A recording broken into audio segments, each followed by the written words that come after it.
Man, oh man. It's another day. May not be sunny. Maybe it is. Maybe it's nighttime. Maybe you're alone. Maybe you're not. The reality is you're still here. You're still kicking. You're still fighting. Someone's going to give you a phone call real soon just to hear your voice, to hear your jokes, to hear your laughter, to know that you're smiling, to know that they can even sense the breath from you. Somebody's excited to know that they know you. And while every day may not be the best day, while every day may not be a day that leaves you wondering what to do next, it's still a day for you to celebrate. But not every day is going to be that way. Some days you're going to struggle. You're going to struggle. And that's fine. But when that struggle comes, know that there is help out there. 3 numbers, 988. And if it's really bad, 911 works too. If you're at that point where you need to remove yourself from a situation, 911 or 988 helps. Don't make a decision we have to live with. Make a decision you can live with. Pick up that phone, dial 3 numbers, 988 or 911, and get yourself some help. And stay, because tomorrow needs you. Now let's talk football.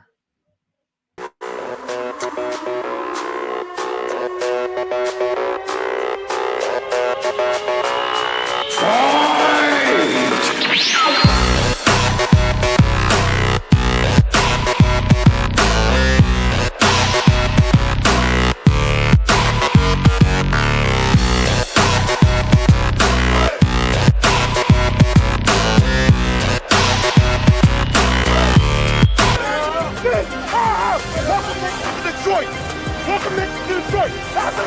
Hey, they're going to feel us today. We play our brand of football. Watch those things, man.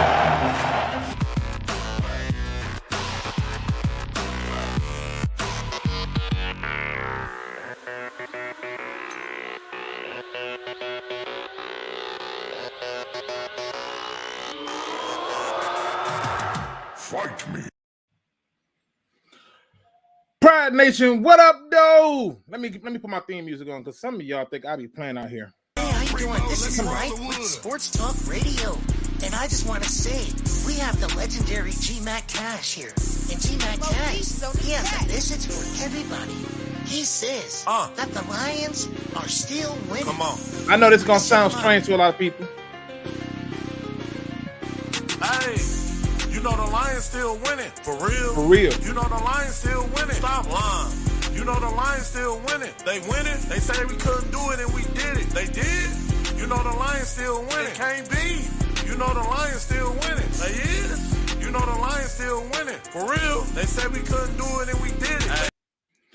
People, what's going on? Welcome back to another Field Review podcast show where we talk all things Detroit Lions football. And while many of you may be a little confused by all of this, I'm going to make it make a whole lot of sense real soon. Okay? I'm going to make it a whole lot of sense real soon. See, the truth is, I wanted to do this show pretty much on the day of the game. I actually was trying to get there on Monday. But as you know, I do have other obligations and I got a new little one on the way. So I got to make sure the missus is all right and make sure the kids is tight. You know what I mean? So my priorities are a little bit different. But let me just tell you something. If you thought this was going to be a show where I come in upset, nah, it was never going to be that. If you thought this was going to be a show where I was going to full-fledged rant, that could still happen because there are some things that people are not going to like. There's some things that I'm going to say that's not going to be popular, but I always tell people, if you sit here and listen to me long enough, you will know that what I say is said because I'm seeing patterns and I have a strong belief that it's going to age really well. Oh my God, let's get into it. Our Detroit Lions, man, what a game. You've heard it all already. I'm pretty sure you've watched every single one of the conversations and stuff like that. And you've heard it all. So I'm going to get into it, but let me see who's in the building with me. We got Looney in the building. Dr. Detroit's in the building with me. We got my man Lions Talk with the bad guy Jon Kapler in the building. Giovanni Lyons in the building. My man Emmanuel Blanquez, I hope I said that right. He says, "What up, Luke? Niners fan who come on your show a couple seasons ago when we played each other's open. Oh, I remember you, brother. What's going on? Amazing to see how far y'all have come. Very bright future for y'all, bro. This is why the Lions are still winning. I'm gonna get into it. We got my man, friendly neighborhood Lions fan Gino is in the building. Billy Venable, my other better half twin. My man Anthony from Rhode Alliance, UK. We got my man Stephen Westbrook in the building. What up, dude? We got Darth Dwarf. I need you to talk me off the ledge. Look, that game is still killing me. Don't let it kill you. I'm gonna get you where you gotta be. We got my man Big T in the building. 9 Drinks is in the building. Let's talk about it. Go Blue with a little catch up. Wow. We got my residential Packer fan, Old Timer Dave, in the building with us. We got Whiskey Neat. I'm okay with the L on paper, but that was too much for me. I'm all right. And James Holyfield is in the building. Listen, I want you to do something before I go into this breakdown and get into this. I want you to post in the chat, and I want you to be honest with yourself and with everybody in this chat. This is a pride, right? And in the pride, we are all accountable. I want you to be honest. If you're in the chat, you can hear my voice. I need you to post in the chat, what did you have the Lions record being before the season started? And what did you have them doing before the season started? Meaning, did you have them going to the Super Bowl before the season started? Did you have them winning the division before the season started? I want to know, what did you have before the season started? That's what I want to know. Okay? I want to know what you have. And I want you to be honest with yourself, because I hate to pull out receipts. And I don't like that. All right? But be honest. All right? So 9-10 wins, 11-6 before the season, win division in a playoff game. Okay. Playoff appearance. Okay. 14-3. Okay. 12-5 division. Okay. 11-6 in a playoff win. Okay. 12-5, 1 playoff win. Winning the division, 11 wins, 1 playoff win. All right. 11-12 games. All right. And the reason I'm doing this is because I want y'all to see a pattern. Okay. When I put the song on the Lions Still Winning, I want you to understand something. If you send your children to school and you tell them, I want you to come home with nothing but B's, you don't get nothing less than a B. Okay. We'll never be average. We'll always be above average to well above average. But I want all B's. You send them to school and they come back with all A's, you will be excited. And that's exactly why I had you post this in the chat. Because guess what? While disappointment can be in place for the results of it, frustration can be in place for the results of that game. The feeling of what happened and how the game played out is all good. They still met your expectations. There was one person who put 14-3. They didn't meet their expectations. So if they're upset, I get it. But they also didn't think that they were going to make a playoff. So then again, I guess they meet their expectations. And the reality is this. If they exceeded your expectations, then you should not be upset. Now, how do you evaluate this game? Let's break it down. I had to figure out a way to break this down so that way people can understand what it is. And I came up with a simple way of doing this, okay? That simple way is breaking it up into 2 categories. What they want you to believe versus what you should know. I want you to think about that for a second. What they want you to believe versus what you should know. There's a lot of things that have came out from this game that they want you to believe. But if there's one thing I want to point out to you, I want to make it very clear. All right. I want to make it very clear that everything that I bitched about, everything that I complained about, everything that I pointed out had came to roost on Sunday. Everything that I brought up came to roost on Sunday. Everything. And no one listened. No one wants to remember that. Nobody wants to talk about that. Nobody wants to believe that. I told you that if there was ever a chance to seize the moment, it was this season. And no one listened. No one listened. I told you, or your general manager, I don't care how many players he drafted in the draft, he did not make significant investments to the defense. Nobody wanted to hear me. Everybody and their mother got hyped. Oh, we got Cam Sutton and Mosley. I had people battling me for me simply telling you what they were. Cam can't cover deep routes, and he's average at best. Mosley is hurt, and he's slightly average. Slightly. And that you still needed interior defensive line help. You needed linebackers. And you know what's funny? Even though I said those things, even though I fought with a number of different people about these things, guess what? It came to roost. Don't tell me we don't need linebackers when I'm watching Brock Purdy run past them. Don't tell me that. I told people exactly how to win this game. When I came on pitching a bitch about our win against the Rams and our win against the Bucks, I was told, you never happy, Luke. You ain't never happy. You just need to be happy, Luke. And I tried to explain to people, my job is not to come on here and give you fluff. If you was looking for a reach around, you needed to go find you a prostitute. I'm not that person. I'm going to give it to you the truth. And I'm going to say some things today that's going to come to roost. Yes, we can talk about how phenomenal the first half was. But let me be clear. I'm about to dispel a lot of this bullshit that's being spewed, not only from the national media, who couldn't seem to find a decency to give a real spotlight to the story. Because they didn't know what to talk about. They were happy with the way things went back. And the reality is I'm going to tell you what they want you to believe versus what you need to know. They want you to believe that the Detroit Lions lost the game because of Dan Campbell and his decision-making and his inability to be aggressive. That's what they want you to know. Or at least that's what they want you to believe, I should say. They want you to believe that. They want you to believe they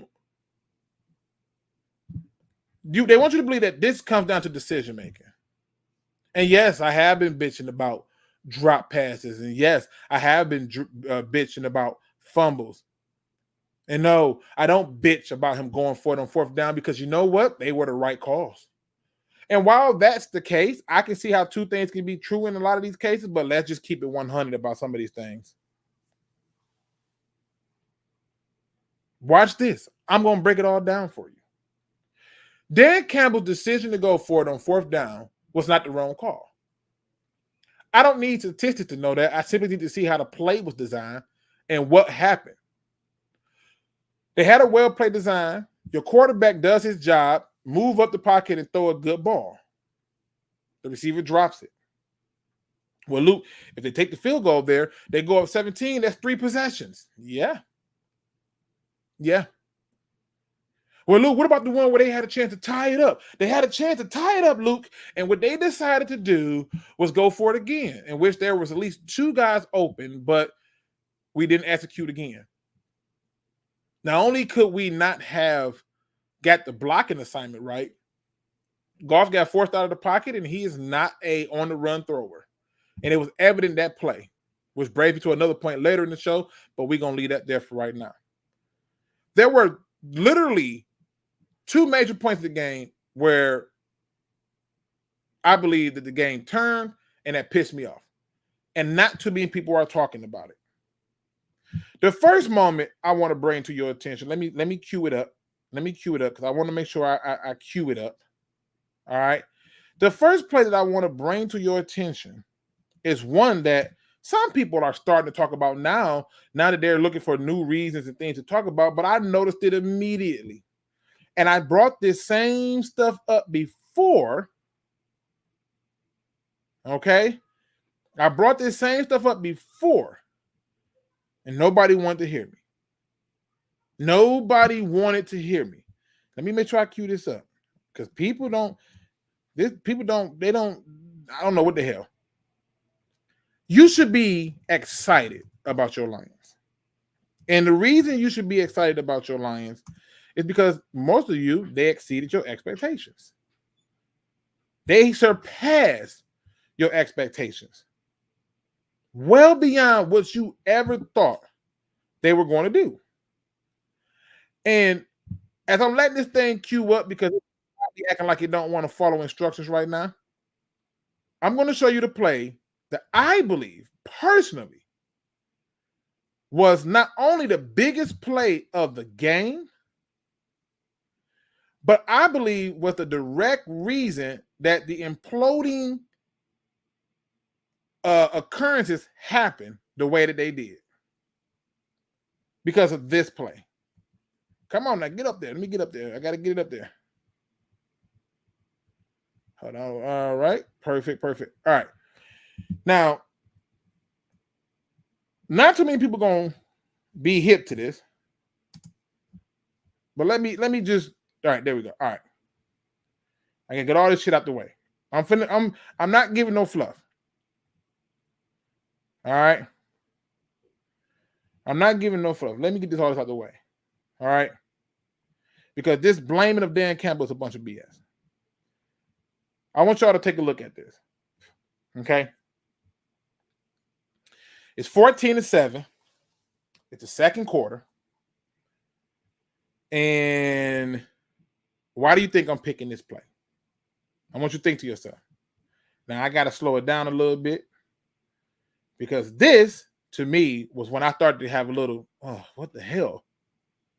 And this happened before, which made me upset. So at the play, oh, wait, I got to take that off. Didn't mean to turn that on. All right. Now, just reach out. Right? Just reach out, bro. All right? Just reach out. At this point, you can literally pull his beard hairs. Don't matter. Somebody's going to say, that's still a pressure, Luke. Cool, whatever. And I love pressures when it results into a negative play. Now, let's stop here for a minute. Second quarter, 14-7. We get an interception. And a guy that I was excited, one of the guys that I count as a high-quality addition for the defense, was a safety named Chauncey Gardner-Johnson Jr., who's up here. Who now, while you can look at his foot up here, you see he's running. He goes and locate Deebo Samuels, because this is important for him, right? This is important for him. Now, I want you to see something. Let me get right here. Look where we are when he's out of bounds. All right? And I want you to see him look back like, what the hell? Right? Everybody's looking back. Flag on the play. What happened? What happened here? You see, people think I just say stuff for the heck of saying it. But you know what happened on that play. Chauncey Gardner-Johnson Jr., who had been talking trash to Deebo Samuels the entire time on freaking social media, decided to take his selfish ass and make a play on somebody that wasn't even near the play. Just because he wanted to. A guy that they brought in to be a leader had a momentary lapse. Well, Luke, why is this the play that started and everything? Like, clearly, after that, they still scored, right? That's what they're going to say. They still scored, right? And that's a good thing. It's a beautiful thing. But then we get back down here. We get down here. And again, we're just not getting home. And again, I'm cool with this.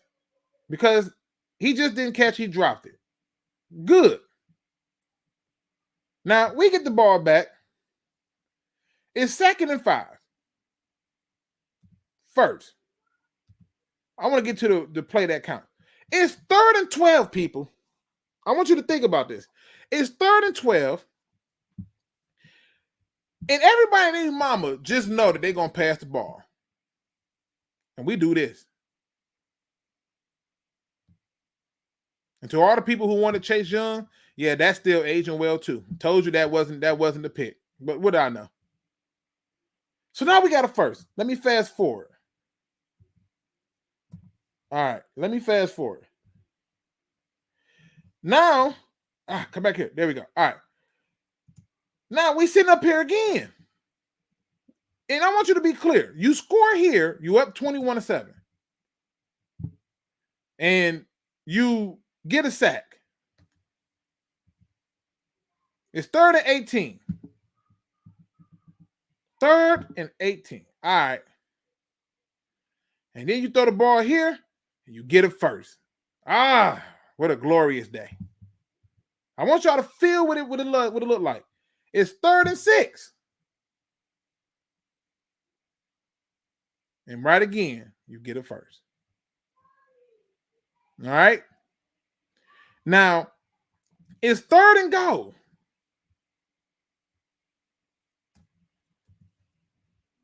Take a look at this for a minute.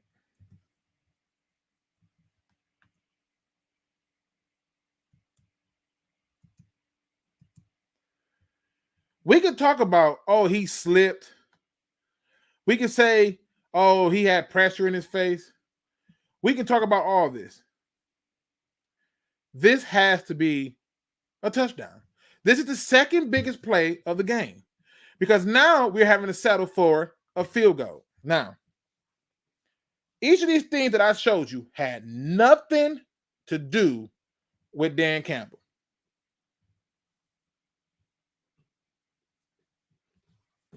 Nothing to do with Dan Campbell. And again, I get what you're saying, KMG King. We still score, so can't blame him. Well, yes, we can because it moved us back on what would have been a shorter field with a quicker score. Now, you go and get that score. Obviously, it's time left on the clock, but their spirit is broke because they did that. They got a quick score again. Then we come right here, don't execute again. So essentially, we have about 4 to 5 major moments in the game that break down. Now, why is it that they want you to believe that this was all on him? It wasn't. I want you to think about how many steps it took, how many things had to happen for them to even get an opportunity to take the lead and now make us chase them. You had a running back fumble on a poor exchange, and they want you to believe that, but the reality is that loss was more about the players than it was about Dan Campbell. It's not Dan Campbell's fault that Chauncey Gardner-Johnson Jr. don't know how to tackle no more, getting stiff-armed all over the place. It's not Dan Campbell's fault that you got a cornerback who should not be on the fucking field for anybody unless he playing special teams to go run down there and fill a lane. It's not his fault when players don't execute. And they're going to try to convince you that it's on him. Now, again, if you believe it's on him, I'll let you have it. You're in an emotional state of grief, and I'll let you have it. But look at the number of plays that our players didn't execute on. Now, I got to find this video. Because this video really made me proud. Because this tells me this was somebody who watched this game. You see, they was in it. They were on it, and they were focused about the game. Let's hear what one of my favorite people had to say about this game. Okay? And I'm not saying about one of my favorite people. It's because I believe that there's a reality of truth to how he speaks and why he speaks. So give me a second. I'm getting everything queued up.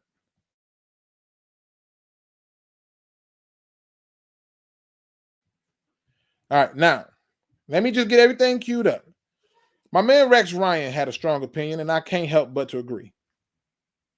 Look themselves in the mirror and say, why'd we lose this game? We gave it to them. They absolutely gifted this game. And it drives me crazy because I'm going to say something. They had the best offensive game plan of anybody, of any game this year. They were bludgeoning this football team. And quite honestly, right before half, if Jahmyr Gibbs doesn't slip, they go up 3 scores on the screen. That's a touchdown. If Goff doesn't, miss it too on the same drive, it's a touchdown. Yeah. However, at the end, okay, people are going to point to Dan Campbell about, he shouldn't have gone for this. Yeah, that's because we have hindsight. I know what he's trying to do. He's trying to knock this team out, okay, and he doesn't. But are we going to sit back and look? We get a chance to intercept the ball. The young man, I got to say something. This kid was on the street in week 10. Yeah. And he's starting. All right. Not one time did they talk about 2 backups playing guard, backups playing corners or whatever. They never talked about it. But the kid, unfortunately, drops an interception, and Ayuk makes an unbelievable catch there. Right. And then they go back, turn around. The kid, he makes a mistake. Gibbs has fumbled 1 ball all season. He comes in, goes the wrong way, a mental mistake, fumbles the ball or whatever. Now all of a sudden the game's tied. Yeah. And momentum just flipped like crazy. But to me, Dan Campbell, who was consistent? Yeah. Dan Campbell was consistent. The third quarter. Now, I remember I made statements about this earlier where I said I've never heard fans scream Golden State Warriors shoot too many threes. And I also believe that had Dan Campbell not went for it on 4th and took the field goals, fans would have chewed him out. You've been going for it on 4th all season. Why are you stopping now? See, that's what they want you to believe, but that's not what you should know. That's not what you should know. They want you to believe that the Lions collapse started because of the poor 4th downs. That's what they want you to believe.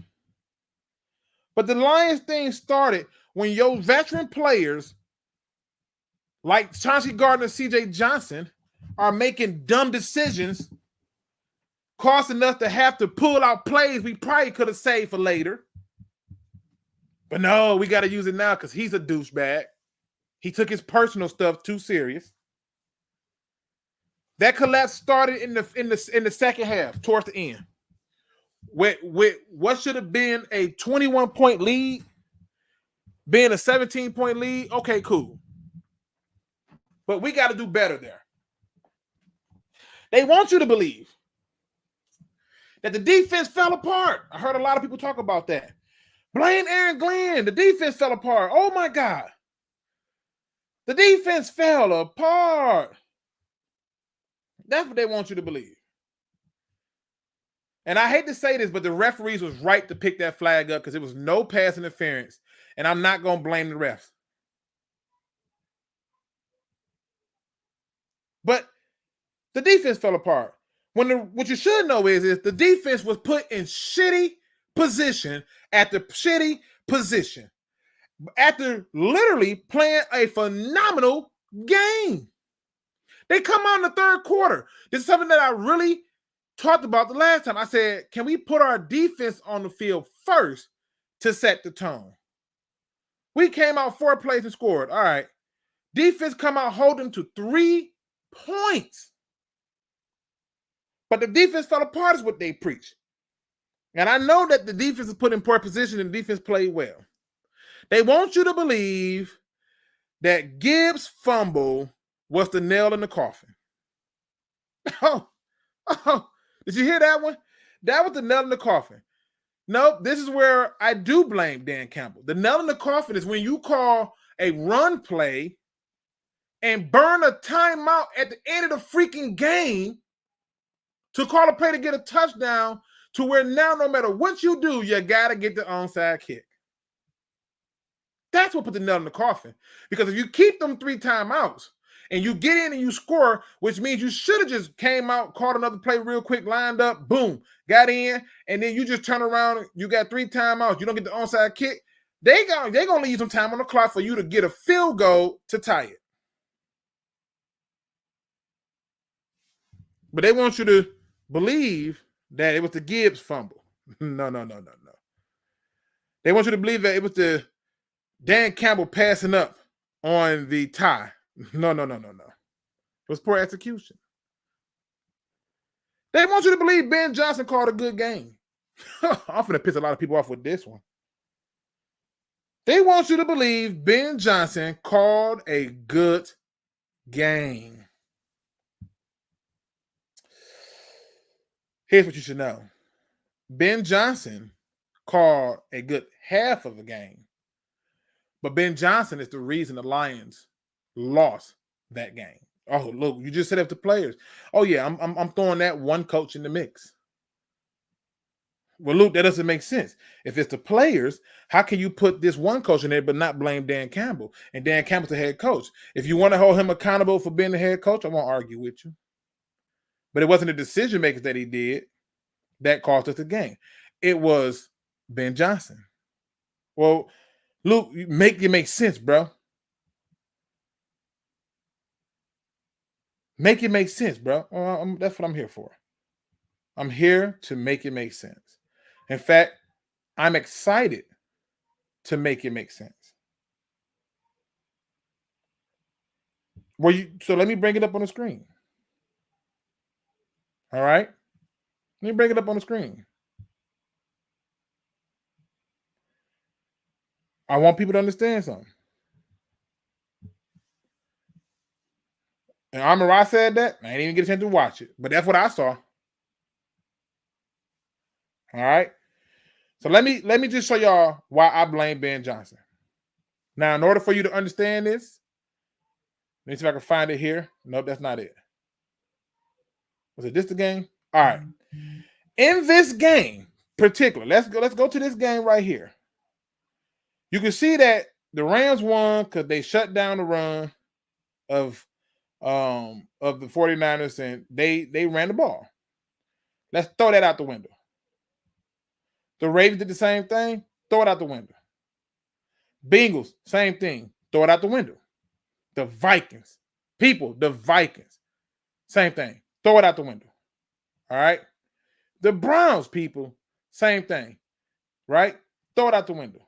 Luke, why are you blaming Ben Johnson? Well, in order for me to blame Ben Johnson, we got to go back a little bit. Because I'm going to give you some things that I've been pointing out that I don't think we've been talking about. Let's talk about halftime numbers. Okay? Now, if you watch that game, you will know that the Detroit Lions in that game, hear me on this, the Detroit Lions versus the San Francisco 49ers in that game ran the ball 21 times for 148 yards. That's a 7-yard average and 3 touchdowns. 21 times. Let me make this big.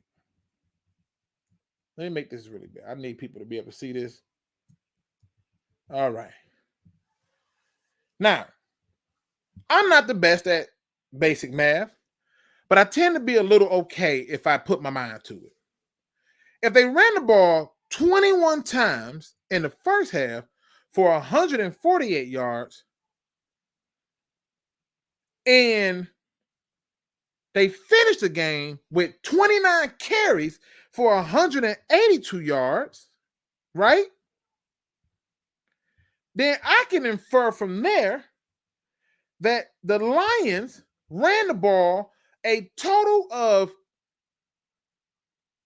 8 times in the second half for 34 yards. And if you were to break that down, that's about 4.25 yards a carry. And somehow, some way, somebody's going to come to me and say, well, Luke, they geared up to stop the run.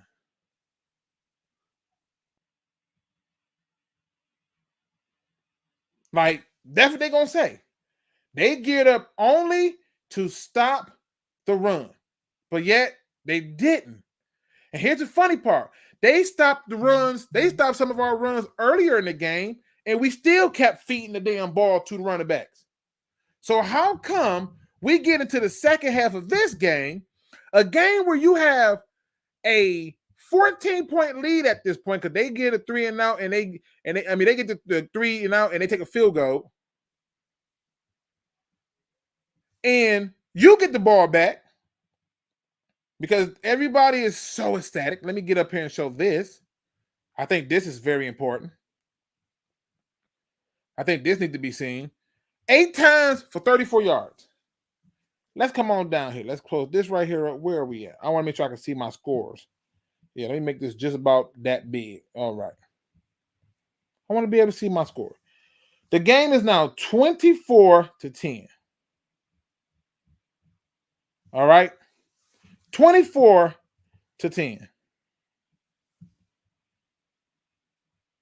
Let's look at what the Lions do. This is our first possession. Let me make this a little bit big because I want people to see this. I want people to see it. All right. First possession. 1st and 10. We come out and pass the fucking ball. For what? For what?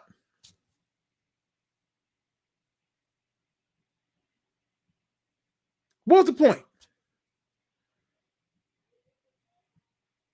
We come out, we pass the ball, we get another first down. All right, cool. We run the ball. Pick up 6 yards. Now it's 2nd and 4. Then we get a penalty that gives us the first down. Cool. And we run the ball, giving us 7 yards. 2nd and 3. And we run the ball again, giving us another first down. And now we throw the ball. Incomplete, deep. I'm almost sure that's a drop. Then we throw the ball again. Pick up 6 yards. Then we try to run St. Brown up the middle, and it's and you know, we get 2 yards. Then we get the 4th and 2, where Dog drops it again. Okay, cool. Shit happens, right? They come down and get a touchdown, 24-17. You still have the lead. At this point, now he's back to wanting to run the ball. We get the fumble. All right, cool. It's 24-24. And at 24-24, you know what I'm thinking? Fuck that. It's 0-0. Game plan still stands. There's no reason for me to panic. The run game is still in play. They come back out, run the ball again. And they run the ball and they get 1 yard. And it's 2nd and 9. And we pass it again. It's 3rd and 9. And we pass it again. You ran on 3rd and 12. All right? Cool. So even at that point, I'm like, all right, boom. Defense. You know that defense they want you to believe fell apart? Holds them to 3. All right, let's see how he calls the plays here. 1st and 10. Deep pass for 22 yards to Jameson Williams, which I'm surprised he didn't get interception. So kudos to Jameson for being a beast and pulling that ball out. But it's 1st and 10. We run the ball. We get 16 yards. It's 1st and 10 again. Pass. For what? For what? You just picked up 16 freaking yards. What are you passing it for again? Like, all right, cool. 2nd and 10. Right? You get the timeout. Cool. 2nd and 10. Another pass. Short left to Gibbs. For what?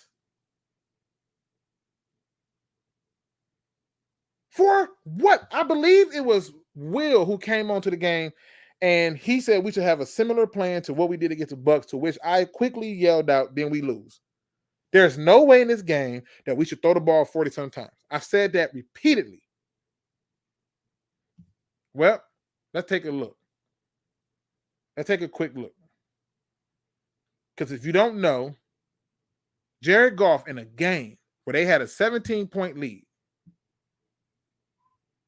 where the game for the most part was, when we lost the momentum, was 1 possession, threw the ball 41 freaking times. And the first thing that came to my mind when I saw them passing the ball this much was, did you not pay attention to what happened to the Atlanta Falcons versus New England? Did you just not see it? Did you just not see how that game went? If you don't know what I'm talking about, go and look up. Go and look it up. The Falcons had a lead in the Super Bowl. And all they had to do was run the ball. And they kept passing and they lost. And that's what happened to the Lions. And that's on Ben Johnson. That's on Ben Johnson. And it's not just this game. He did this same BS against the Buccaneers. I told people you could run the ball on the Buccaneers. Nobody listened. And we did just that. Ran the ball on the Buccaneers. But Jared Goff threw the ball 43 times. And you know why it happened? But I'm going to tell you why. And mind you, that was another game where it was literally a one-possession game. The game against the Rams, he throwing the ball 100 times. For what? This is what upsets me. This is what makes me wonder, why are we having these conversations? These things should not be happening. Why is Jared Goff throwing the ball so much? Then I thought to myself, if I was going to give a quarterback any type of contract, I need to justify it to the fans, the shareholders, the fans. And so I came to the conclusion that they were doing this so they can justify the contract they finna give him.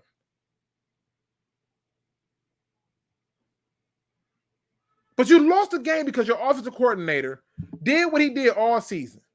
Never had them prepared in the third quarter. Abandoned a run for no reason.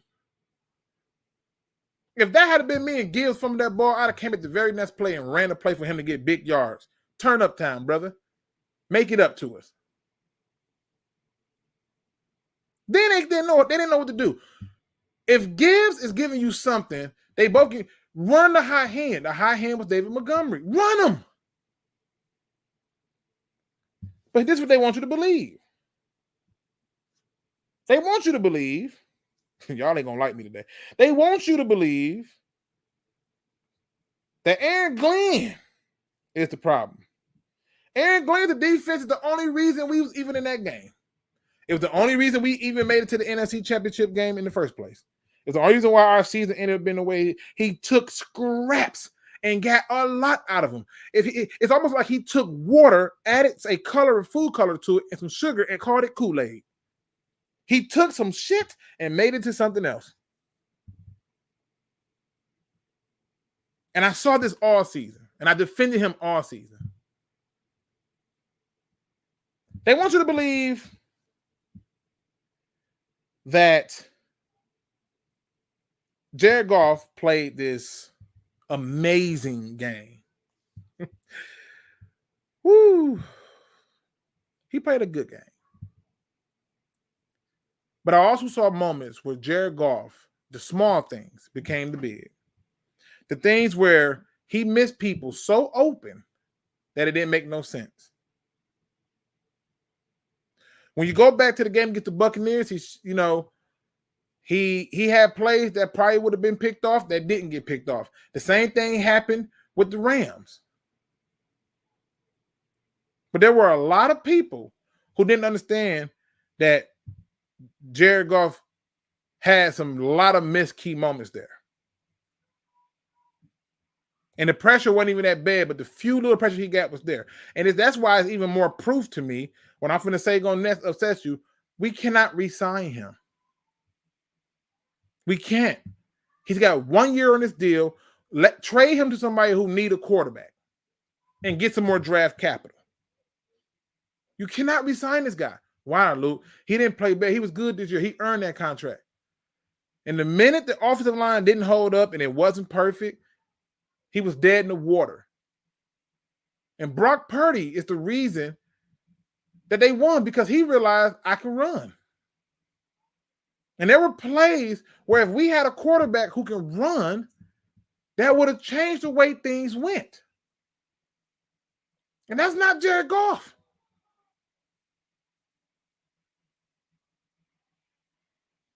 That's not him. Brock Purdy shows you what it looks like. The very play. Let me show you the play. I'm just going to tell you what it is. The play where he's rolling out from the pressure and trying to throw on a run, and the ball don't even get to a receiver who was basically open, and it comes up short, that's proof positive. Some of them sacks that he took, I was okay with 2 of them. Oh, no, that's a good sack. Don't force nothing. We got the lead. But I'll be damned. When the game needed something extra, some oomph, a little funk in it. You ever go somewhere and you get some food and the food usually be good, but it can always use a little bit of salt, a little bit of pepper.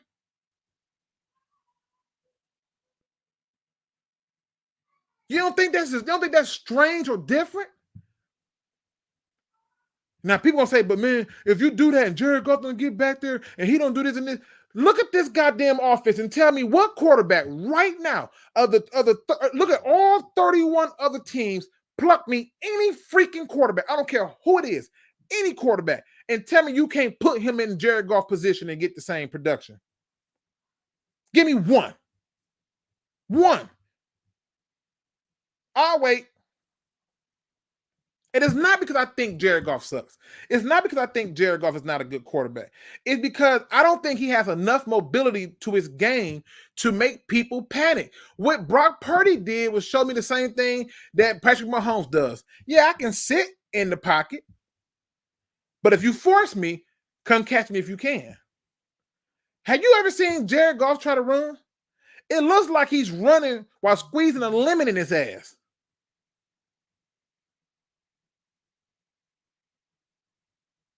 You need somebody who can give you a little oomph.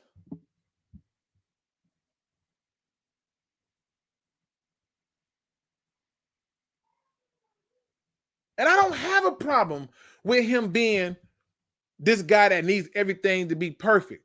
I have a problem with him being this guy that needs to be everything perfect because guess what? In football, it's not going to be perfect, as we saw. We saw it. And you drafted a guy. Zach Wilson will succeed in this offense. I guarantee you Zach Wilson will succeed in this offense. Well, Luke, you can't say that he didn't succeed in the other.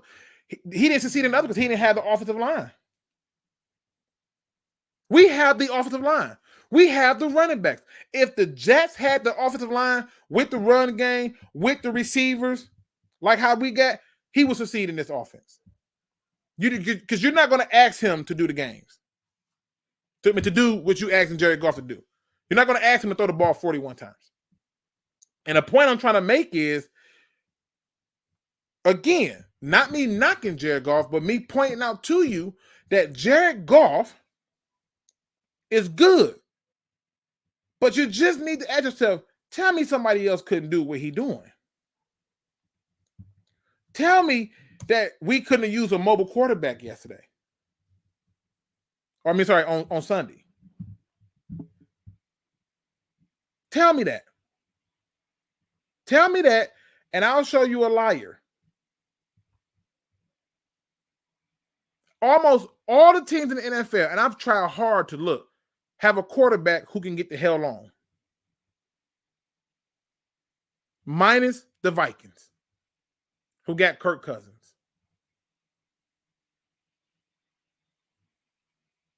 You have the team now that you can plug people in and get production.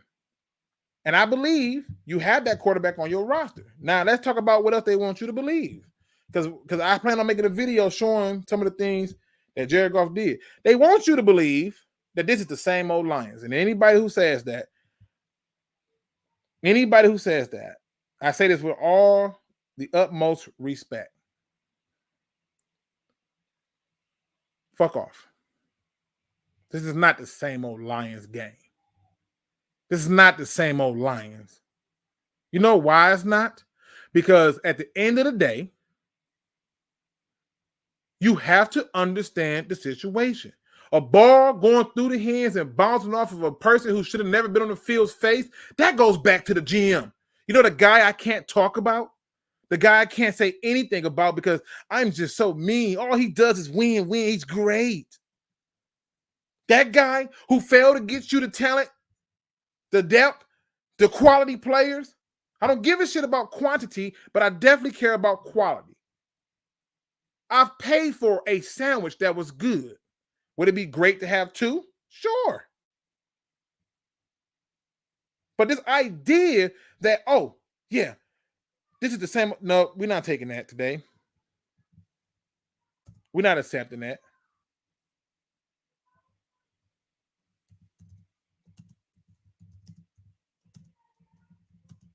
We're not taking that. Because that's not what the reality is. Now, I put the link in there. If you want to come in and talk your talk, feel free. But I want you to understand something. I'm beyond proud of the Detroit Lions.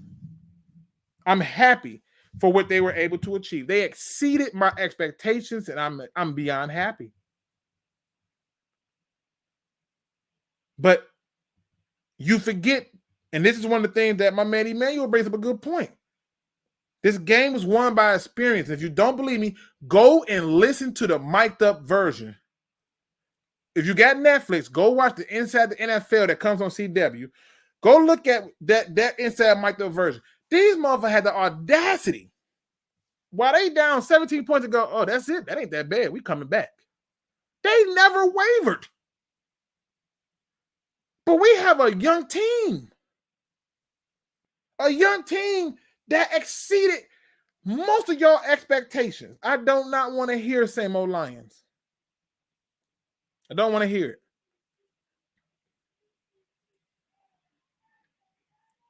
Because here's things that I know they want you to believe this. They want you to believe the 49ers beat the Lions. Now you're going to say, but they did though, Luke. That's not what I mean, sir. Or ma'am, if you're in the building. That's not what I mean. What I mean is the Lions beat themselves. You up 17 points, 3 possessions. It took fumbles, missed passes, and drops, and everything else to happen. And yes, did the moment look like it was too big in the second half? Yes, because your offensive coordinator thought it was better to throw the ball than run. And people lost their mind with Dan Campbell said this might be our only good chance. He wasn't saying it like that. See, this is the problem with y'all. Because half of y'all was calling him a meathead. Half of y'all was talking trash about him. Oh, he's the problem. He's the problem. It's him. It's all him. Half of y'all was doing that.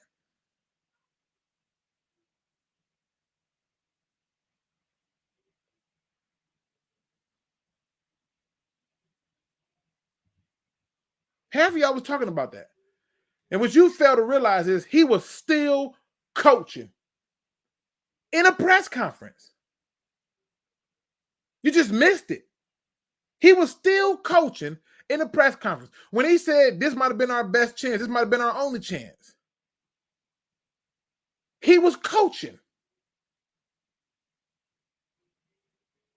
When he said, I don't know how we got here. I know it's going to be harder next year. He was coaching. Because that message wasn't for the media. That message wasn't for the fans. It was for the players. Those of you who are going to return, do not think it's going to be easier. We got work to do. The road gets harder. Nobody's going to sleep on you no more. Nobody's going to play down to you no more. Nobody's going to act like this is something new. You're not expected just to win a couple of games. Your expectations go up.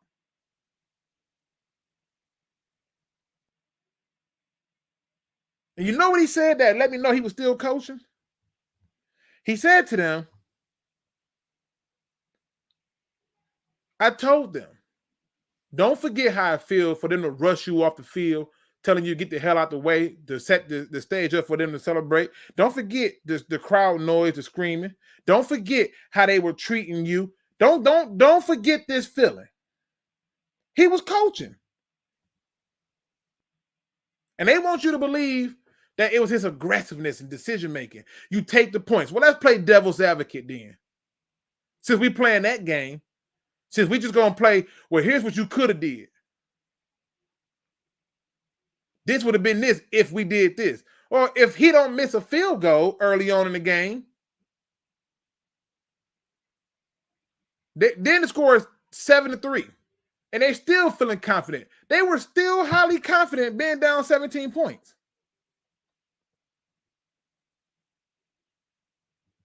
And this statement right here is ridiculous.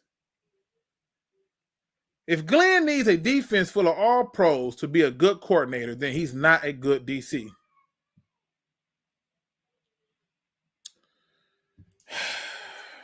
Jesus Christ. Really? This the response? Really? He need an all-pro defense? How about you give him some actual fucking players in positions that are very important and needed? Like another interior D lineman. How about you get another or a better quality corner and some depth in that position? How about you actually give 2 flying nickels and get some more help to help the pass rush? Y'all always swear up and down Aiden Hutchinson getting doubled and triple team, but I got them freaking highlighting him getting bodied by a tight end that he's bigger than.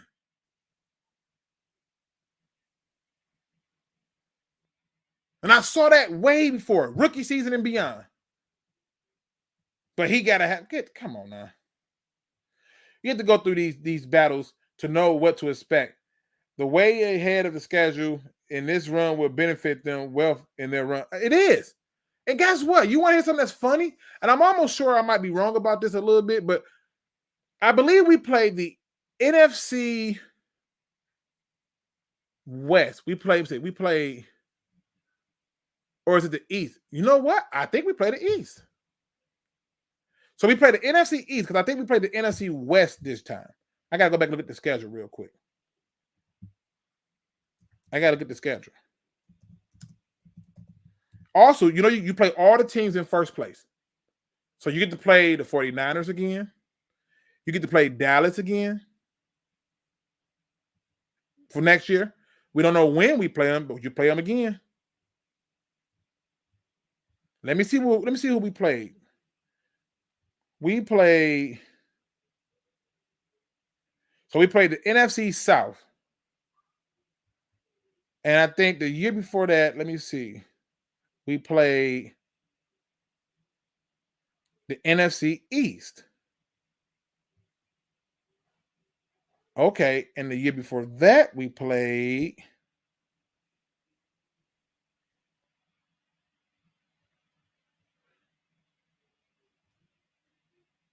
one. So we are going to play next year the NFC West. So you're going to play the 49ers, the Rams, the Cardinals, and the Seahawks, right? Based on how the schedule rotates in 2024. Okay?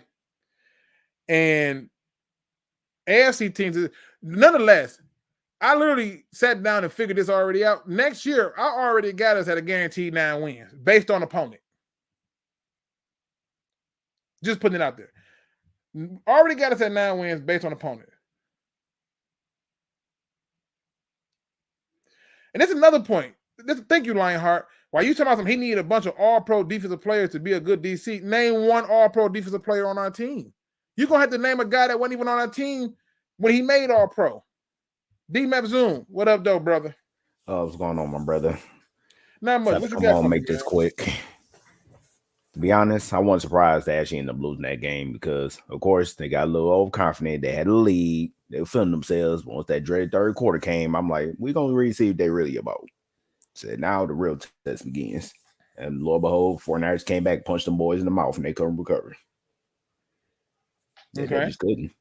It was one thing after another that kept happening. I'm like, yeah, I am not surprised, honestly. I'm really not. And to me, I get it. You know what I'm saying? I get it. I just think that there are a number of things that, how about, I put it this way. The game switching up and changing really affect our young players more than I thought, because even Laporta had a drop. But my problem with Laporta's drop was I don't like where the ball was placed. Right? Yeah. So he pretty much had to stretch out for that one, didn't he? Yeah, and then, but you threw him in. Now, first of all, Fred Warner's a different beast. I want to make sure I put this out there. Oh, he's a beast. He is. He's a different beast. Like, there's no way you can not see it. He's just a different beast. All right, but that ball and where it was placed did a disservice to us as a team, and I really wonder, like, what was the thought process behind this? Okay. Yeah, I don't know. Right? Because think about it, right? If you were to look at how the game play out, you have to ask yourself, why are we passing the ball so much? That's what made no sense to me. David Montgomery was literally tearing them apart, getting 5-6 runs at 6 yards a carry, and they go away from it. I'm like, no offense. If something is working, why would you go away from it? Make it make sense. But we did it all season though. I would come on and I would pitch a fit about it. And I would get told, shut up.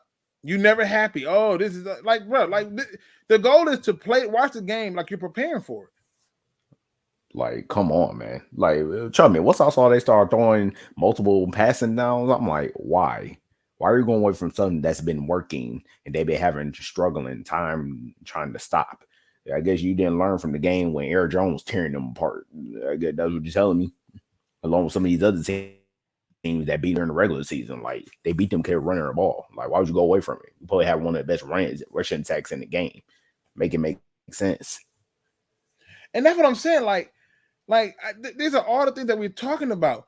Like shout out to my man 1 Proud 40. He's like, break it down like, oh, we got people who balled out and stuff. And I'm like, I hear you, but the question wasn't who balled out.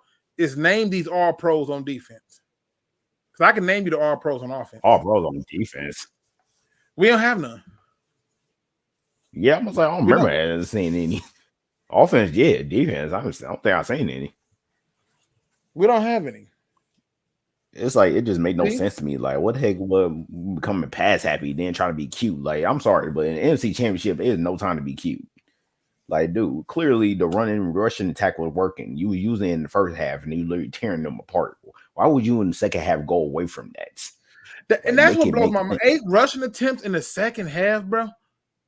Like in the game that you had the lead. Like you had the lead, and you came out passing. They like, oh, they was loading the box. So what? And what's that supposed to mean? Shoot, make them have to stop you. What? What is that? And you look at the runs, we wasn't doing a lot of the toss plays and pin pull plays like we was earlier in the game. Come on. I'm just making the point. It's like, if it ain't broke, don't fix it. And then what really makes it worse is that whole third quarter, St. Brown did not get that ball not once.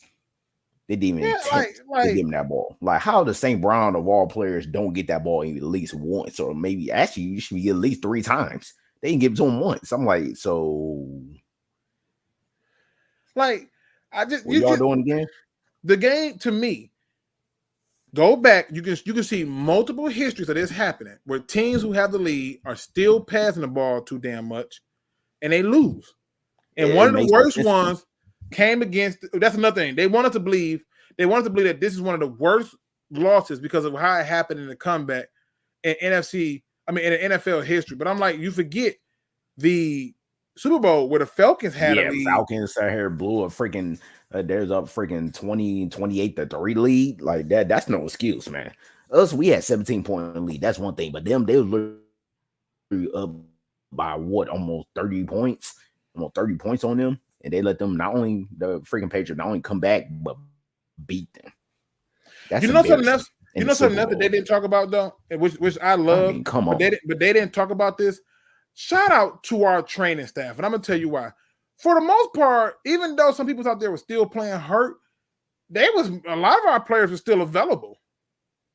Like, we got people who came back and was playing through injury, but a lot of those people were still available. So shout out to the training staff. I thought that was a great thing. Yeah, they kept them boys upright. Yeah, but I mean, say, yeah. That's true. Like, literally, a lot of our guys were actually available pretty much the whole season. And again, I want you to think about this. You got a 17-point lead. They worked. You was way more balanced in a game that you was barely keeping the lead in. And then in this game, you get completely unbalanced in favor of passing. For what? For what? Listen. Let me give you another stat. I have no idea. The game is really in your hands. Why would you go away from what was working in the first half? So it was like clearly the run game, they couldn't stop it. You were struggling to stop the run game. Why you go away from it? Make it make sense. See, I'm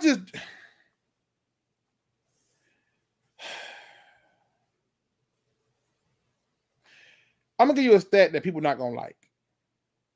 Okay. Like, you're not gonna like this stat. Aiden Hutchinson in this game. And again, I know people like talking about pressure. Like I'm with you. I swear to God, I cannot make this up. I get the idea of pressure, right? I totally get it. Like, but I'm just trying to get you to understand that when you can get a person down, that's different. Okay. Even better. Now, I want to show something. They're not gonna like this stat. They're not gonna like it. And they're gonna think that I'm just picking on the guy, but I'm not. I'm trying to get us to understand. Stop overlooking the reality of what we are. Oh man. How do you play 60 minutes? 60 minutes and get 2 pass deflects, and that's it. Not a single tackle. And don't tell me they were running away from him, because that's cap. They literally had him going up against the other tackle. He did nothing against him. Wow. They gave him one-on-ones with the tight end so the tight end can body them. Literally, everybody else on the line did something more than he did. Like, Hutchinson literally did nothing. Like, again, he's played in big games. I get it, but not at the NFL level. I get it. But I'd be damned. Not a single tackle? Not one tackle, man. Come on. Come on, Hutch. Like, nothing? Bro, it literally got absolutely nothing. Like, what the hell? You bet you just dare just be a decoration or something? Like, come on now. So again, I'm not picking on him. I'm just giving you some stats. Hey. At halftime, right? I want you to see this. Brock Purdy at halftime was 7 of 15 for 93 yards and an interception. Right? 93 yards and an interception. Let's go on up here. Let's go on back up to the top. And he in a game, in a game where you're up 17 points, your quarterback still threw the ball more than the guy who had to come back. It makes no sense to me. It makes no sense to me. Like, what the hell is the point of having one of the best rushing attacks in the league and you don't use it? It's like, you use it in the first half, you was literally tearing that defense apart. But then decided to go away from it in the second half, started to get pass happy, started to get cute. It was like, what the hell was the point? Watch this, y'all. Watch this. In the first half, and this is including a attempted run from Brock Purdy, 13 carries, 38 yards as a team. 10 carries, 29 yards for Christian McCaffrey. Okay? They finished the game with 33 rushing attempts. More rushing attempts than their quarterback who threw the ball. Didn't our team. I'm finna say something else they're not gonna like, D-Map. They're not gonna like this. I'm gonna say this. I'm not happy that Ben Johnson came back.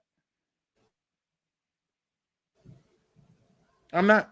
I appreciate everything that Ben Johnson did. I love what he has done for this team, but I was really hoping that Ben Johnson would take a head coaching job. And my reason for that is not simply because I don't like him. It's not because I blame him for this loss, even though I do think he's the cause of that loss, refusing to run the ball. But it's because I believe that people have figured him out. Don't know why. I do. I believe that he has been figured out by defenses and stuff. I'd say probably. It's a good possibility.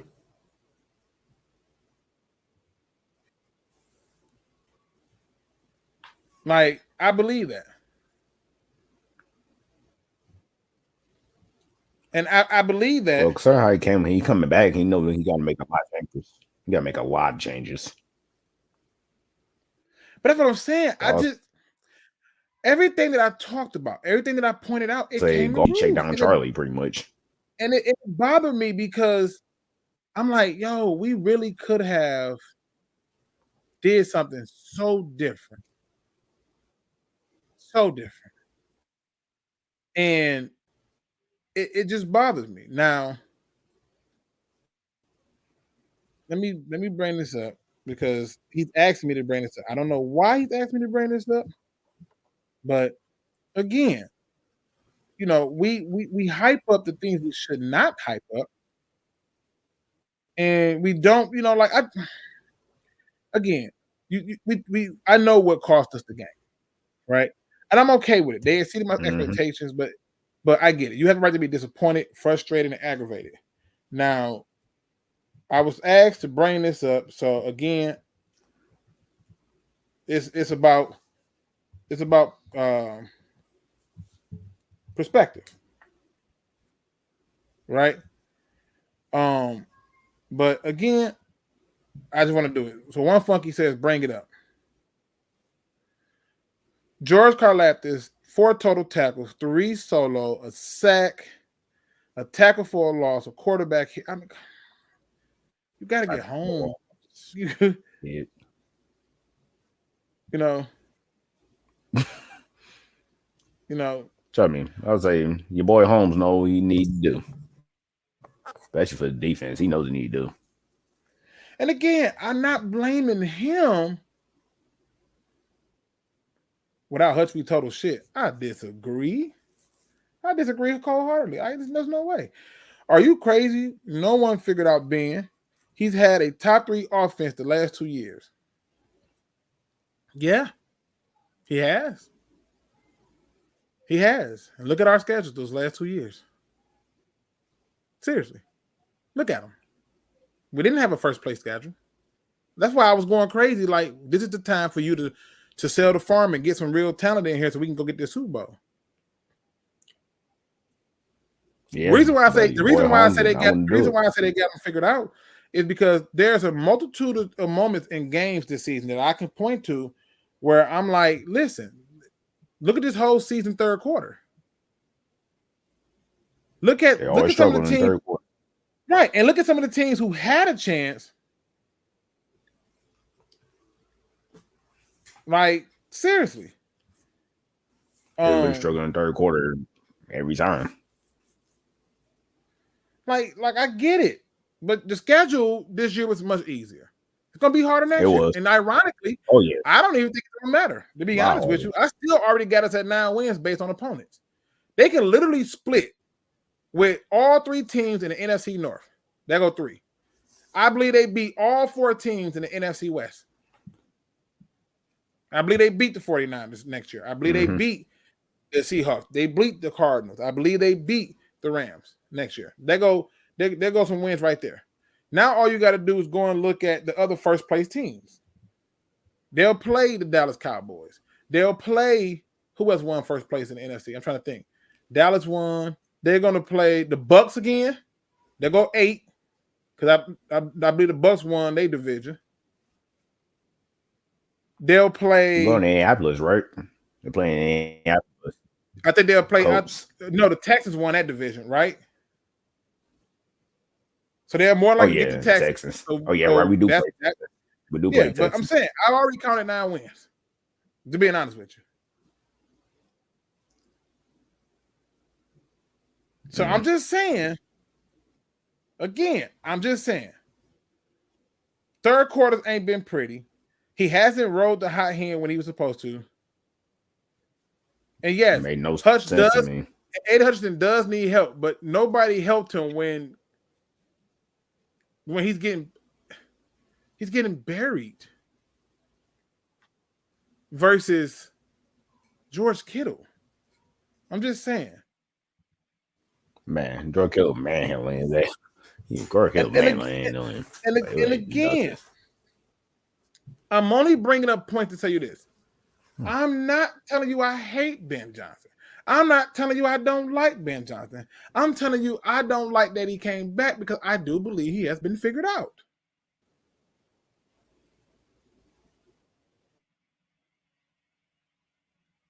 He's been figured out to me. It's like come on. You have a lead, bro. You got to run. How did they outrush you? You ran the ball 21 times in the first half. They ran it 13 and still ran it another 20 times on you. And they were the team that were down.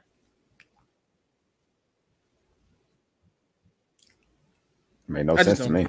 I just don't get it. You think when you have a lead, you'll keep running the ball to run out on the clock. Yeah, I mean, again. But for a reason, that's like go past that instead. Like I don't say something that they want you to believe. They want you to believe that that this Lions team missed its only shot. That's cap. That's 100% cap. Which, like, let's be honest. How about that they only shot? Oh, they're not going to have these people. Nobody besides me and Old Timer Dave picked the Packers to beat Cowboys. And it happens. When you get into the playoffs, anything is possible. So if we're to say, oh, they only shot, that's cap. We'll be back. Question is, are the team that did make it going to be back? Good trust me. 49ers, they know dang well this their last shot because they ain't cap hell right now. But I'm just saying, like, if Ben has been figured out, we wouldn't have been scoring. Remember when Chip Kelly ran that 10-second offense? That worked the first year. Then the next year they couldn't score. That's getting figured out. So when I say he's been figured out is if you go through and you look at the games where he went up against certain style of, okay, I'll give you a perfect example. Hold on. I'll bring it up. I just think that I'm not saying that you're crazy with it. From what I'm looking at, it looks like they know what we're doing. I'm just gonna put it out there. All right. But again, if you disagree, I get it. You're like jump out colder. You're like JVC. Right. I mean, because you got to think they the strongest part of this team. They literally knew every play he was literally about to do. But I'm just saying the strongest part of this team is the offense. Like that's the strongest part, right? Like I'm not even being funny. It's the strongest part. But okay. Did we get some bounces to go our way? Sure as hell did. But let me just show you this. This is why I say this. All right. In these games, I can show you where certain things went awry, right? Against Kansas City, you win. It's a close game, but a win. This is the win. You got to win. In this game against Seattle, he was like literally like doing his thing. And the defense had its little flaws and stuff. But again, it's because we couldn't figure out how to get going the way that we needed to. But okay, nonetheless, because I don't let that score fool you. We should have killed them. But even in a game like this, 20-6, the Falcons ain't nobody that you're going to score. You could have ran more points up on that, but you won. Whatever. People gonna say you won the game. You beat the Packers. Cool. Packers had their problems. It is what it is. You put 42 on the Carolina Panthers. That's great. They should have never been resistant. Like I get it. Tampa Bay, you dropped 20 on them. And Tampa Bay wasn't really all that good. And I know because I'm also a Bucs fan. So, yeah, kill me later. All right? This is known information, okay? You scored 6 points against the Baltimore Ravens. Oh, they got the top defense. And yet, the team that you beat, Kansas City, beat them. But, all right. You literally almost lost the game against Vegas off of poor play calling. Literally. I watched that. Don't know how. Because he wasn't running the damn ball. You got into a shootout with the Chargers. That's cool. Chargers, we looked up and taken that. Again, another one of the luck of the bounce. Yeah, you beat the Bears. We lucked up on this one. Honestly, Bears should have beat that game. We should have lost that game, honestly. We should have lost that game. You get 22 versus the Packers. Okay. You beat the Saints. And again, you just play who on your schedule. So I get it. I don't know why that game is that dang close. But yeah, it was just too close. This is too close of a game. And it's not because of the defense. This is a game where I could point to things in there that was happening. I talked about it on other videos. You scored 13 points against the Bears. Yeah. On the road. I was surprised by that one. But again, it was kind of a close game to begin with. And again, that's more proof that the defense needed help, but it's also proof that you're not scoring. You dropped 42 on the trash Denver Broncos. Yep. You put 30 up on Minnesota. So okay, cool. We really should have beat Dallas, but you could only muster 21 points. Okay. Defense gave you all the kind of life. Now, this is where I get annoyed because this game didn't have to be that close, but it's because of how he called the plays and people know it. Yeah, it's how he called the play. People know it. And this game shouldn't have been that close. But again, it's how you call plays and people know it. It shouldn't have. This game, you had the lead and you just needed to run the ball. You did it 8 times in the second half.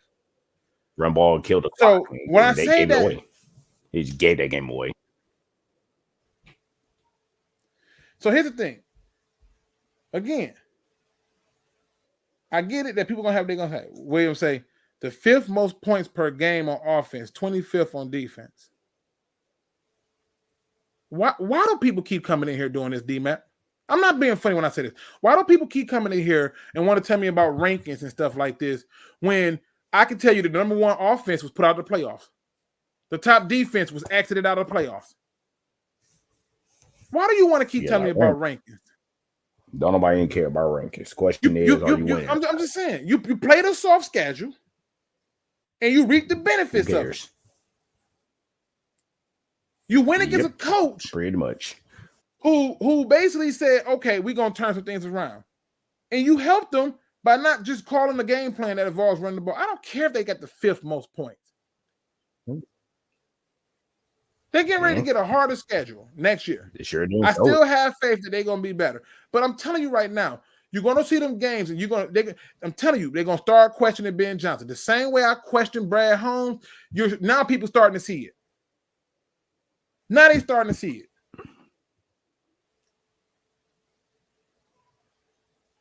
That's all I'm saying. They loaded the box. Why? Because they are not afraid of the passing game. Although the season's offense sucks, Ben Johnson and Goff need to come up with something. No one is saying anything about this.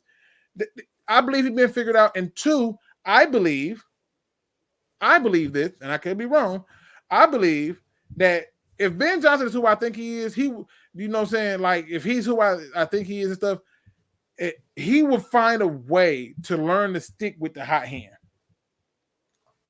People are not going to like that. You think he will learn that already?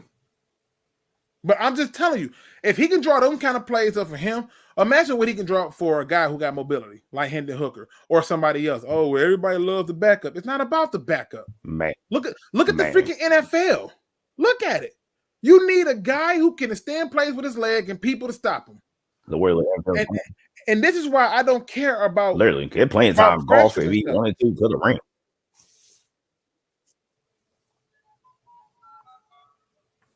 Yeah, we should have blew their asses out. Turnover at the turnover because we doing stuff that we shouldn't be doing.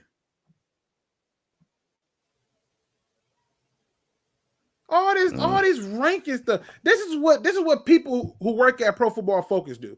They sit up all day and go, this person had this and this grade. They brought grades out for the Lions game. I swear. And they gave the lowest grade to Chauncey Gardner-Johnson. And I was like, I don't care about this. I don't care. This stuff don't mean nothing. It's not important.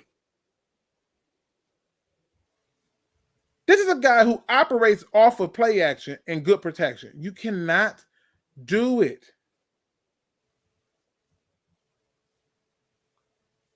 That's all I'm saying.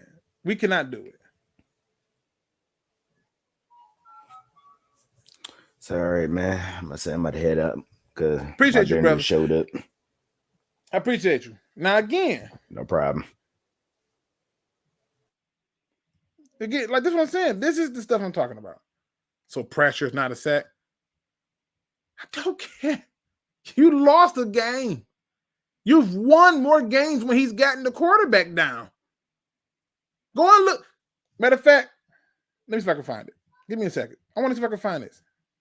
People just don't want to believe stuff. They just want to sprawl out numbers because, oh, these are great numbers. We're at home.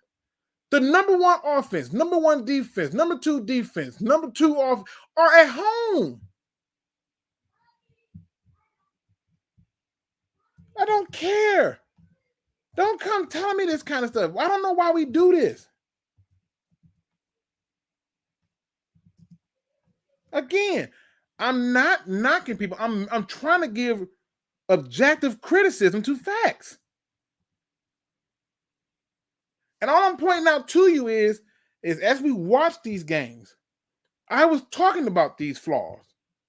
I was discussing what was going on and what the problem was. I was bringing that stuff up because I'm like, yo, this ain't it. But we're at home. And yes, you scored 31, but your offense gave up 17 points. Lou, that's no, the defense did. No, your offense did. The fumble puts the defense in a really bad position. The inability to look at the fact that they put points on the board and got stops, and you just couldn't do much afterwards because you decided to pass happy. But I'm just showing you, like, let's be honest. Let's just look at some stuff. Because we keep on want to act like this is not a thing. And I get that people get hurt. But look at the games. Let's look at the games we won. We won this game. Aiden had no sacks. But he hit the quarterback 3 times. Right? So you want to say, oh, he got close and all that? Okay, cool. But 2 sacks against the Falcons. Trash team. 1.5 against Green Bay, trash team. Although they did beat the thing, but whatever. Cardinals, 1 sack. Carolina, 1 sack. Right now, I want y'all to see something. A lot of the games that we lose, like the game against Seattle, no sacks. Didn't get nobody down. All right. Against Tampa Bay, no sacks. I think he went like a whole month or something without it. But all right. But again, there was other parts of the team that was getting off. All right, cool. And people are going to lie and say it's because of certain things, but I don't buy into a lot of that BS. Against Baltimore, look, he's tackling up a storm. No sacks. Against the Las Vegas Raiders, no sacks. Got 1 tackle. Right? All right. Against the Chargers, no sack. Against a trash Bears team, he made the sack that helped end the game. Cool. We come on Thanksgiving Day, no sack. You go against New Orleans, no sack. You get 1 against them, cool. Then you get the 1 against Dallas. All right, you're living your best life. 2 against another trash team, Minnesota. Like, I love that he got 11.5 sacks. That's great. But in a lot of the games that we won, he got off. I count the Dallas as a win. I know it say a loss there, but it's a win for me. Now, let me just go back to my viewpoint of Jared Goff. I just want to go back to it. All right. And I don't know why my computer doing this, but we're going to get it figured out. Jared Goff played a good game. All right, this thing acting stupid now. Let me get this together. Let me get it together. Hold on, y'all.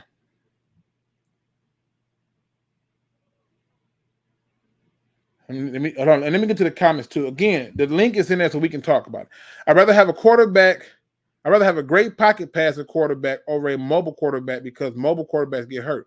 Yeah, but that's why Lamar lost, because Lamar tried to sit his ass in the pocket. I get it. You have to. This is what I mean by a good quarterback. Brock Purdy picked the perfect times to run. I'm not saying he's the greatest mobile quarterback, but he picked the right time to run. Patrick Mahomes is really good at it. He picks a lot of the right times to run too. All right.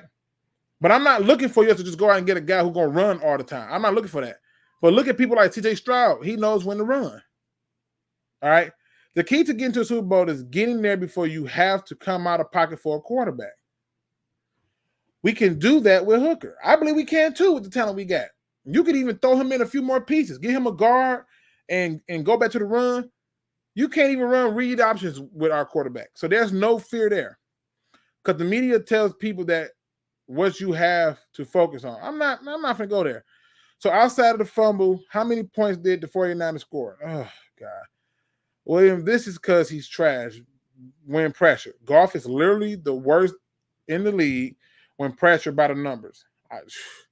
Trust, if we had stuck with the run versus letting it get cold, the fumble doesn't have. This is my point. Just run the damn ball.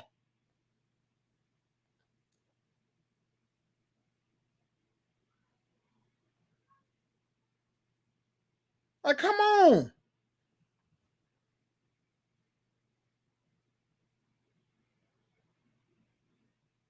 Like, come on. And this is what, thank you, One Funky Lion fan, for pointing out. I keep giving my point. I don't want to hear about pressures unless you're telling me it resulted in a negative play. Don't tell me about no pressure.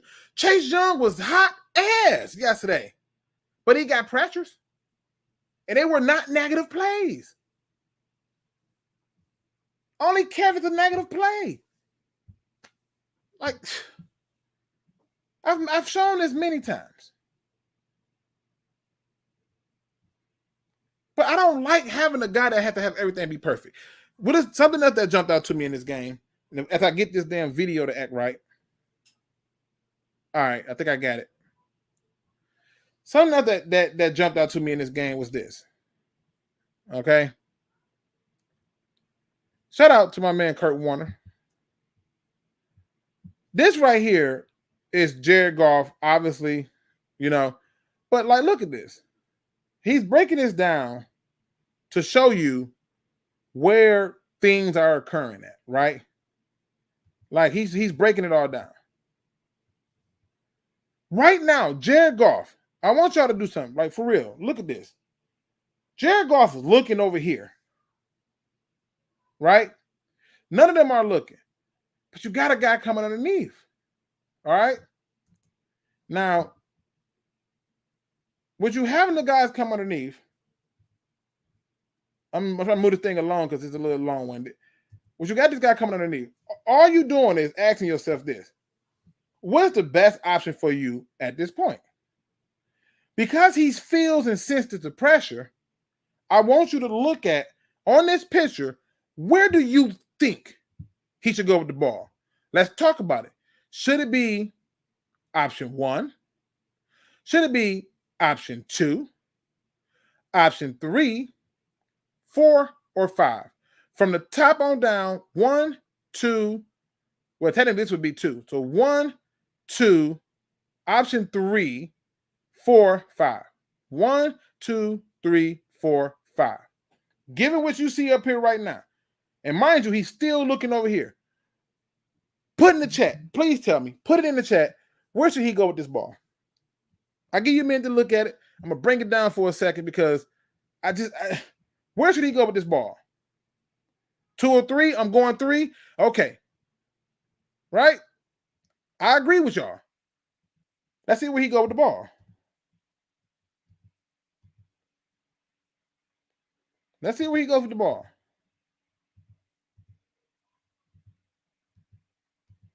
And mind you, he never really looks right. Huh. But because there's pressure, right? This matters to people. Some people in this world need every number to hold on to. I'm looking at football. Even Kurt Warner is showing like, look, this is a missed opportunity.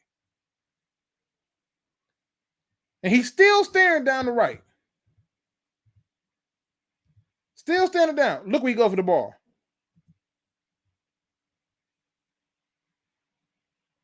You can't make this stuff up. Even I saw this one. I'm like, damn it, man. We could have had that. Here, let me go up one more play.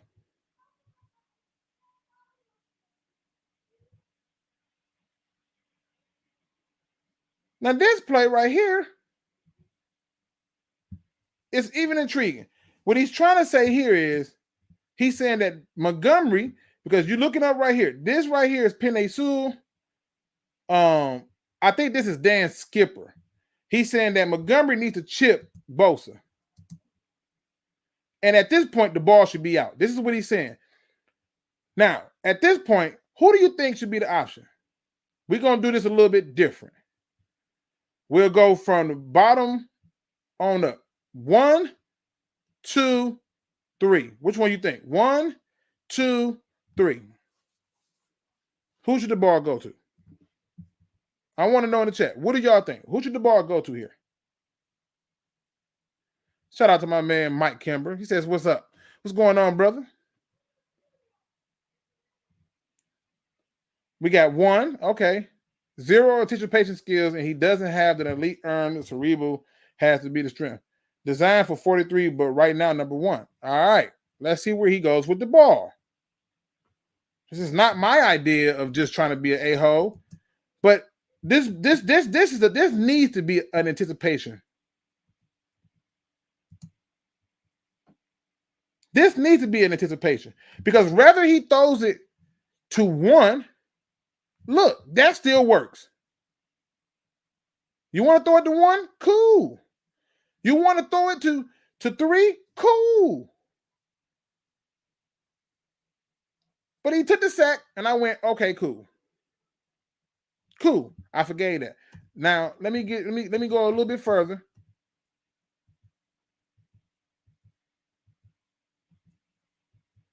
Let me see. Where is it at? I gotta get this thing ahead. Because these are things that I'm telling you, that's not happening. Like right here. Why is the ball not out? Why is the ball not out? You looking at him. Now, I know you see dog right here, but okay, cool. But if you anticipate this ball going over here, now you can see dog looking at you. So, all right, cool. But I want y'all to pay attention. He got him circled because he's facing this way. And he's going this way. And this is a little bit too high, but it don't matter. He throws the ball right where the defender goes and get it. Look, he can cover both of them. We're going to move this forward. Now the corner is like, oh, bump it. That's an easy play. Oh, this BS right here. This the one. This is the one. This is the one. Hold on. Where's it at?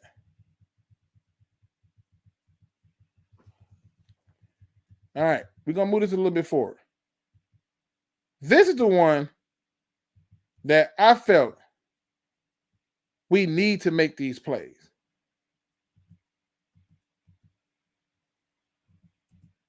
All right, here we go. Jared Goff right here. He feels the pressure. He steps up. My man got to catch this ball. He got to catch this ball.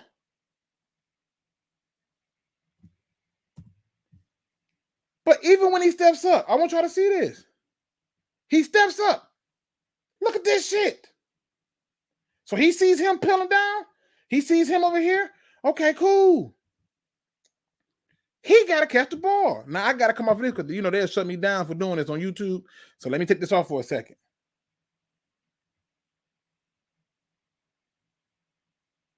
I'm merely making the point that we got to be better. And I believe we'll be back. I just think as long as Jared Goff got a year on this deal, I'm not re-signing him. I'm just not.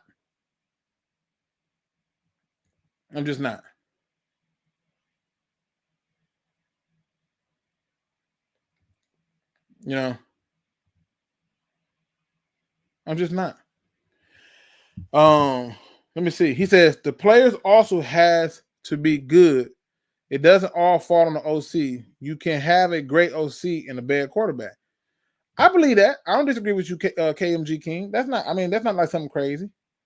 If I ran a team, we'd have won a Super Bowl already. Because everybody I would have picked, we would have had dogs. Everybody, not everybody, but there were some people I wanted that we didn't get. But a lot of people that I wanted, and I'm talking about going back through the years, if we got them, I'd have been good. I was happy about certain things. Like, again, I'm the same person who wanted to move on from Calvin Johnson because I figured we can get a king's ransom and keep Sue. But, whatever. Right? Now I can only show so much of the video because they're gonna snatch the brother down. I don't need them to do that to me. But that was 4th and 2 where he didn't catch that ball. Now we could look at some other plays. And this one right here is the one that this play really pissed me off. All right. This is gonna be my last play to show for this one, and then I'll get into some of y'all questions. That's how I do it. All right, here we go, good people. All right. Y'all probably don't remember this play, but this is a huge drop at a huge time. And I saw the drop, and I'm like, all right, cool. Look at this pocket.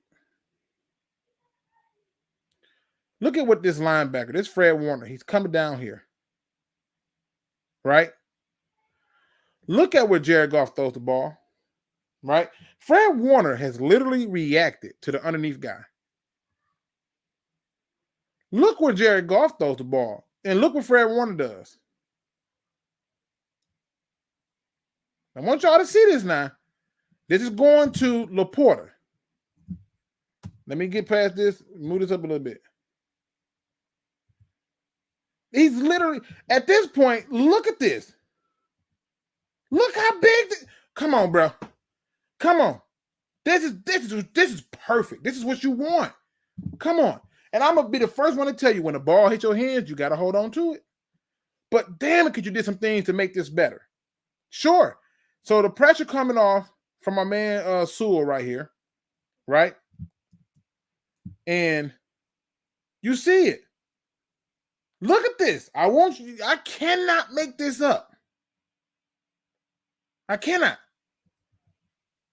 And you see what he did? You see what he did? When he threw it, he did it in a way that led him into the hit. Look at this. He literally, this is where I get excited as a linebacker seeing this kind of stuff. This is where I get to knock the block off you and have you talk about your quarterback afterwards. And that's what happened. Greenlaw comes up because you threw him into the damn tackle. You threw him into the tackle. You didn't have to. You had real estate in a clean pocket. Put the ball right there. There's nobody gonna get it. Man, stop. No, I'm not. Listen, at the end of the day, you know what I'm saying? At the end of the day, drop passes killed us. Not running the ball killed us. Poor player execution killed us. And I'm still excited for next year. I'm still happy for our opportunity to come back and do it again.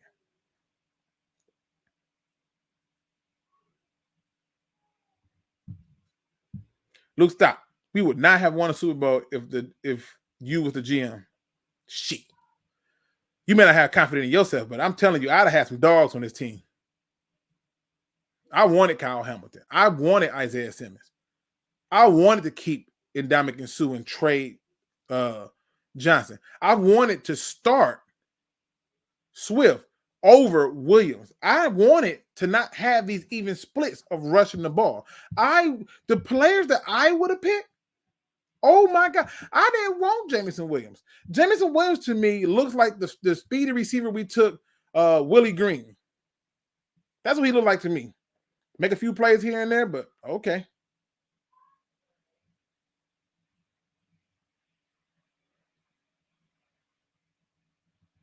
How many quarterbacks can do what Goff can do in our system? Shit, don't get me started.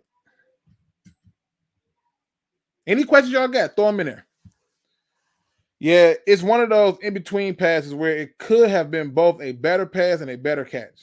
Yeah, but give him a chance to not be into the damn tackle. You threw it to where he had to stretch out for it. The whole purpose of an in-pocket passer is going through your progressions quickly, not getting stuck on one spot. And he does that.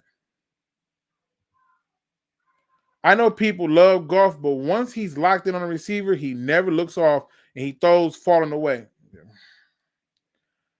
Again, I'm just saying, hospital ball is a throw like that ended Tyrell Williams' career. I'm telling you, he threw him into the hit. He threw him into it. I still want Simmons. Go get him in the 24. I would. Would you sign CJ, Chauncey Gardner? No.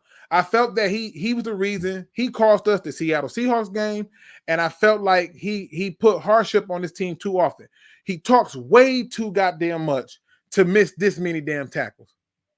Even the interception he got, I'm happy he got it. It was a popped-up pass. But he talks way too much. The whole blue ski mask, I hate to say it, I didn't really want to lose that game, but let's be honest. That was dumb. You decided to take that stand. That's a bunch of BS. That was malarkey. So would I re-sign him? No. Why not? Because when he was coming back off the injury, he on the media, I didn't come here to not start. Shut the hell up and play your part. Now, they want choir boys and people who's going to be in line, fine. But even a bad boy knows how to follow orders. So at the end of the day, I just feel like I didn't get what I was expecting to get out of him. He got hurt at one point, and before that, it was like, all right, cool. But it's too much talk. What he does do is allow for us to move pieces around. But I'm not trying to be funny. He's going to want a little bit of change. Now, if you're telling me he's coming back for a way, way lesser amount than we paid him, and it's going to be like a one-year deal, then cool.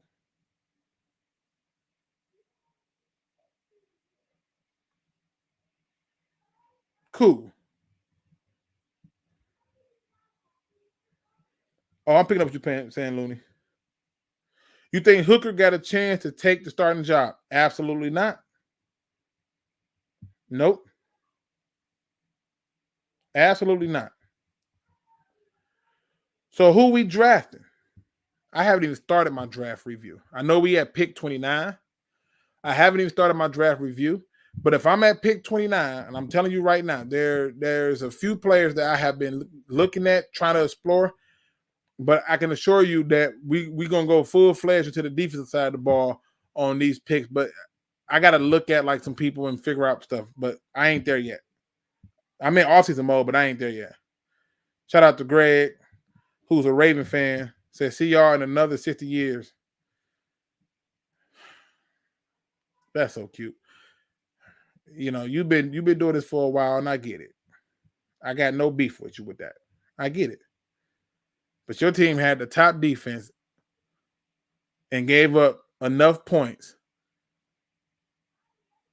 to look like some shit. So I don't want to hear you say a thing.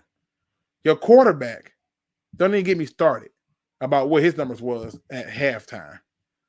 Like, don't even get me going. So you can talk your stuff, but the Ravens did diddly squat, and they're getting ready to have the MVP quarterback. So, yeah. I'm okay with the Kool-Aid. Yeah, I am. You got to be. What 4 positions in the first 3 rounds? O-line, D-tackle, cornerback, D-end. This is just me, and y'all not going to like it. The first pick should be a guard. Look, you said you wanted better players and better defensive players and stuff, blah, blah, blah. Yeah, you got to sign Jonah Jackson, and you got to get a guard. And I think there are not a lot of top guards in this draft. So if you're going to get you a guard, get the best one. Get the best one. Because ain't nobody finna draft no guard there. Second round, they're going to go crazy on a guard. Crazy. Get you the guard. Now, in the second round, you're going to do what you always did. You're going to go to your defense. Right? But I got to look at certain people and figure out what's the deal on certain things. And I'll be having a more clear picture. But if it was me drafting, I would go guard. I would go DN or cornerback, whatever is the best player available at that point. Then I would go DN, D tackle. See, y'all got to remember, we traded up and gave up draft capital to take Broderick Martin. He going to need to play at some point. Either Golf plays this year out or we trade him. That's how I see it. I'm just, I would let CJ walk and use that money to re-sign the Sun God. Well, that's what I'm saying. You gotta re-sign a few people with that money. So this is why another reason why I don't want Golf to get the contract. Kool-Aid in the first, I'll take it. Niners, I ain't mad at you, brother. Shout out to you. I want to move up for I do not want him. Nope. I am not impressed with him. And if he falls down there to us and you still feel like you want to take him, fine. I'm just not impressed with him. I'm gonna go back and watch some more tape. I watched him live and I was like, yeah, not impressed. I watched him real close in that championship game against Michigan. Oh, you know what? I'm thinking of the wrong dude. That's the wrong guy. That's my man from UCLA. Latitude, or however you pronounce this damn dude name. I think that's UCLA.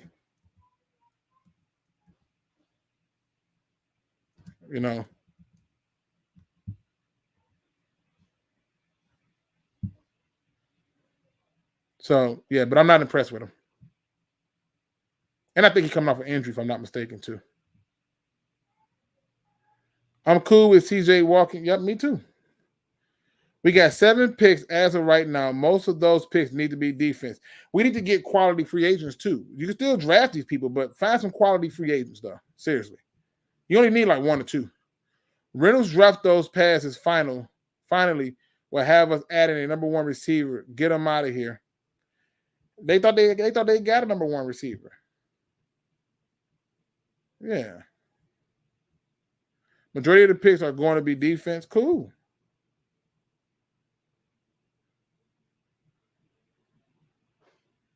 I like this statement here. Lamar choke, simple as that. Yep. Go get Chris Jones and Surtain. Chris Jones gonna get re-signed. He ain't going nowhere. Surtain might be very possible, but I think you're gonna have to trade for him. I don't think they would do it. Like if you had to give up a first round pick for Patrick Surtain, would you do it? Yeah. Yeah, I would. They had to give me some compensation to the matter of like give me like a second in the future or something like that, but I would do it.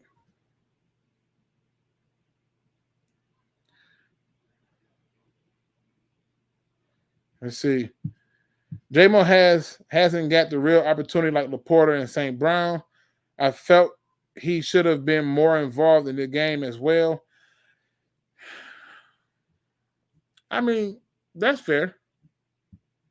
That's fair. But your quarterback's favorite weapons is Laporta and St. Brown. And they went after St. Brown hard to take him out of the game. What do you think of Cooper DeJean? Cooper DeJean? Who? That name don't even ring a bell. Cooper DeJean? That name doesn't even ring a bell for me. I'm sorry. I'll look him up, though. Iowa? Who number's this? The cornerback. I'll watch his tape, but I don't remember him. That name did not ring a bell on me. So I have no opinion on him right now because it doesn't ring a bell. You wouldn't pick up Quinyo Minshew? Quinyo Mitchell? How are you? What I plan on doing is doing a show where I basically go through and do it. Because, see, I was not in off-season mode. I was in evaluating how do we win these games mode. Now I'm in off-season mode, so I'm going to be watching more tapes. You know, so I'm going to be watching more film, looking at what's going on. They can still pay Goff and keep everyone else. How? How do you pay Goff, keep Sewell, keep Amon-Ra St. Brown? How? I really would love to see this. And then the question becomes, how many years do you think, or would you be willing to give? Like, how many years would you be willing to give them? I don't, you know, I'm not saying that you're wrong, but I would be impressed if you can keep everybody in and do that. So just saying, if Holmes want to cash out on any offensive player, I hope he essentially go all defense in the draft and gets all pro caliber players. Yeah, I mean, if he get one all pro caliber player like that, that's crazy. Latu, that's my boy, opposite of Hutch. I'm just not that impressed with him. From what I remember watching him live. Everyone talking about all this money we got, but they don't realize we only got 31 guys on the roster. Not to mention they signed like a bunch of people to future contracts. And then you got to figure out who do you want to bring back that's a free agent. You got to still figure out, are you bringing back Jonah Jackson? I would. It'd have been nice to have him out there. But I would. James Houston, I would bring him back. But he's probably going to walk because he ain't getting his shine on here. So, okay. But the list is not big for me to be like, I'm bringing all these people back.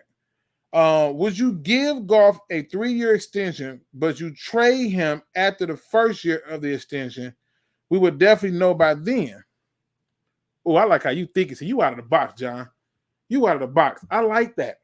So you saying give him the 3-year extension, but set it up in such a way it leaves us the option to trade him. So when a person want to trade for him, they still got 2 years on their contract to trade him. Unfortunately, I think that the Lions are so sold on Jared Goff that they're not going to move on from him. He's your quarterback. The only thing you can hope for, and this is very unfortunate in my opinion, is that Jared Goff gets hurt, Hendon Hooker comes in, or whoever they go out and add beyond Hendon Hooker comes in, they ball out and make it hard for him to come back in. But they're not going to give up on Jared Goff. That's our quarterback. That's just the way it is. I would rather draft a cornerback and sign a DN, maybe someone like Daniel Hunter. I don't think Hunter's going to leave. I think he's going to get his money from them. Because they're going to move on from Kirk Cousins, and they're going to pay their defense. Plus, we'll get some draft picks for him. That's what I'm saying. I like the idea. How you thinking? What do we do at kicker? Pray we find one. Like, just is what it is. Cooper DeJean. Yeah, I haven't gotten that far in terms of anything. Don't be surprised if Green from our practice squad doesn't take a big jump next year. I'm just saying. You know. Trade deadline coming. Your big trade was Donovan Peoples-Jones. He was killing them out there. Just saying. Luke be having problems with names because of the catch-up. Juan says, wow, I'm late. I'll rewind, shaking my head. Appreciate it. You're slow wanting to start an unknown quarterback over a proven one. So who's slow? Huh? What are y'all talking about? So here's my attitude. All right. Here's my attitude. If you look at the Houston Texans, they started an unknown quarterback over somebody, and it worked out well for them. Look at the 49ers. Brock Purdy was an unknown quarterback, and it worked out well for them. And they started him over there. And that's after they drafted Trey Lance. Right? You go through the league and you start to see like a lot of these teams, if you have the pieces already in place, starting an unknown quarterback is not a death sentence. It's not. But a lot of teams do it. The thing that I'm looking at is that quarterback that's unknown had a year to sit and learn everything, but he's going to have more mobility. He's going to have a bigger arm to get down there. I just don't know how people don't realize this man accounted for like, I think it's like 100 and some touchdowns to like a few turnovers in college. That's crazy. Let me see. I got to go and look it up now because I forget. I think it was like 100. It was 100 some touchdowns. Let me see. I'll tell you exactly what it was. Hendon Hooker accounted. If you take his 80 passing touchdowns through his whole entire college career, I get it. It's college. It is absolutely different. You know what I'm saying? Like, I get it. I 100% get it. I know somebody gonna be like, but that's college, Luke. That's not the same thing. I get it. But if you take his 80 passing touchdowns to his 25 rushing touchdowns, that's 105 total touchdowns. Now, in terms of the turnovers and all that stuff, he had 12 interceptions, right? Like, I really want people to understand this. He had 12 interceptions. He had how many fumbles was this? I mean, God, he had 12 interceptions. And according to this, he had 2 fumbles.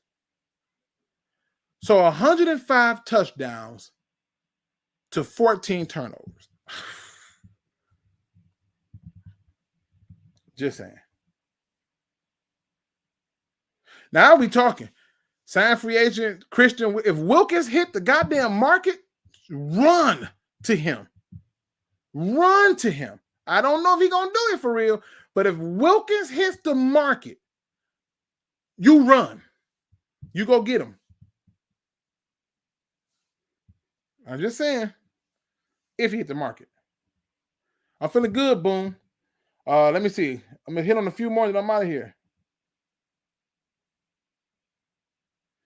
Oh, that comment is for somebody in the chat, not you. Oh, I was like, wait a minute, what do I miss? Teams starting unknown quarterbacks when they don't have one. We do that. That's different. No, no, that's not true.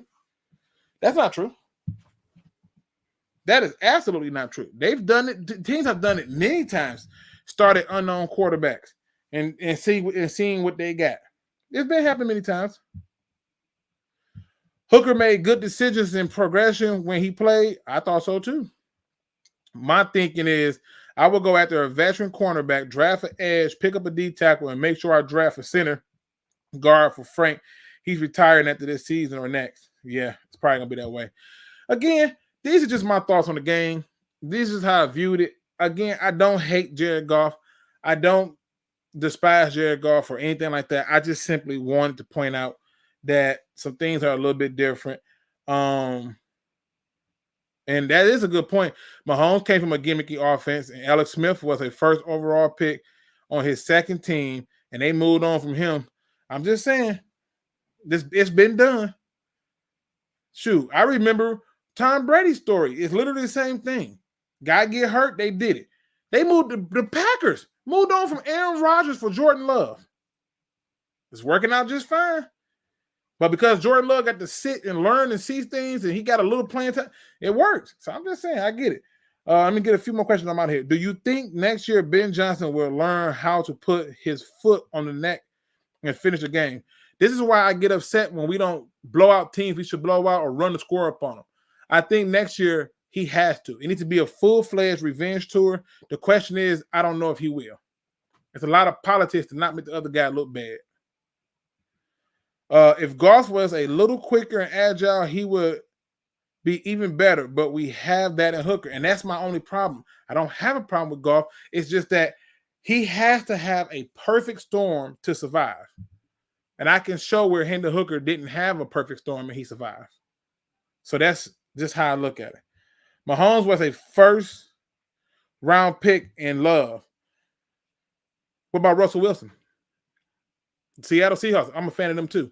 So Seattle Seahawks had just gave a big deal to the former Green Bay Packers quarterback Matt Flynn and still started Russell Wilson, a third-round pick over him. So now what?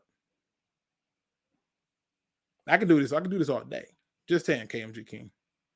What about Russell Wilson? He don't qualify? You can start an unknown product and it work out. Just saying. Like, I'm not acting like I'm not acting like what you're saying is crazy. I'm just saying we got there because we have talent on the offensive side of the ball. The defense is still lacking, right? It's just a matter of getting somebody that you can plug and play. And I'm cool with that.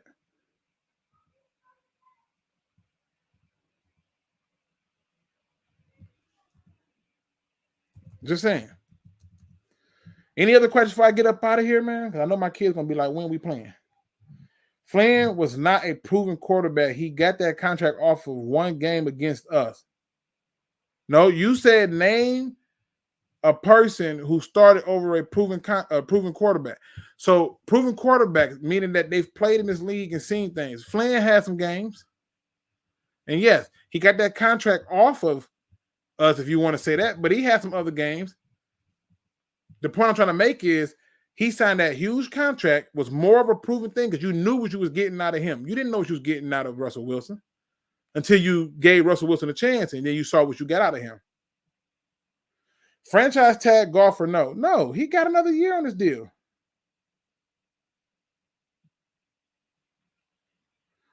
You think we would have won the Super Bowl? Yes.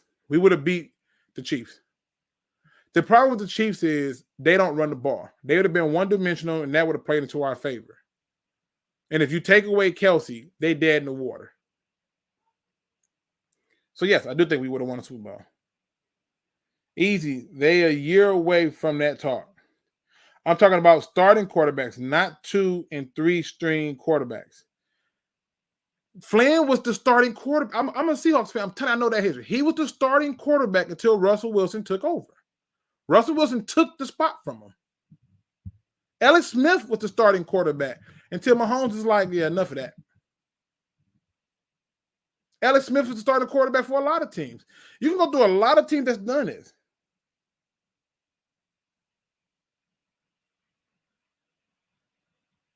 I'm just saying, like, I get what you're saying. But there's a lot of people that do it. Flynn never started because Russell Wilson took it. Pete Carroll understood, why am I going to commit to Flynn to be my starting quarterback when the team and everybody is responding to Russell? He was the starter. He was brought there to be the starter. Another reason why I didn't I'm not saying you wrong, KMG King. I'm not saying that. I'm merely making a point to you. We needed a quarterback in that game. That game was the proof positive that we needed a quarterback that can give you a little something extra. Because when everything wasn't going right for him, he was throwing off his back foot and so forth. It's Flynn on the level of golf. We wasn't talking about levels. You asked me to name people who was unknown, and I gave you some. That's what I'm saying. This has been happening for years.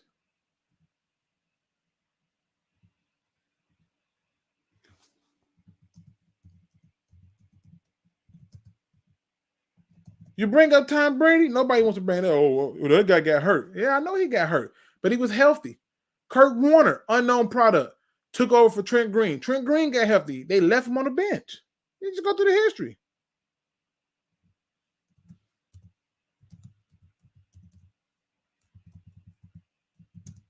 Just saying. It's happened many times where they had a starter and they moved on. It happens.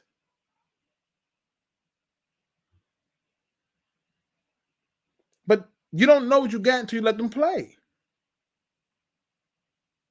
They have to play.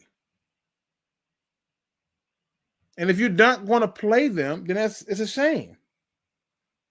But the reality is I'm sorry, this is just what it is. You have to let these people play. Hell, they moved on from Robert Griffin III because Kirk Cousins showed that he can do his job. Come on.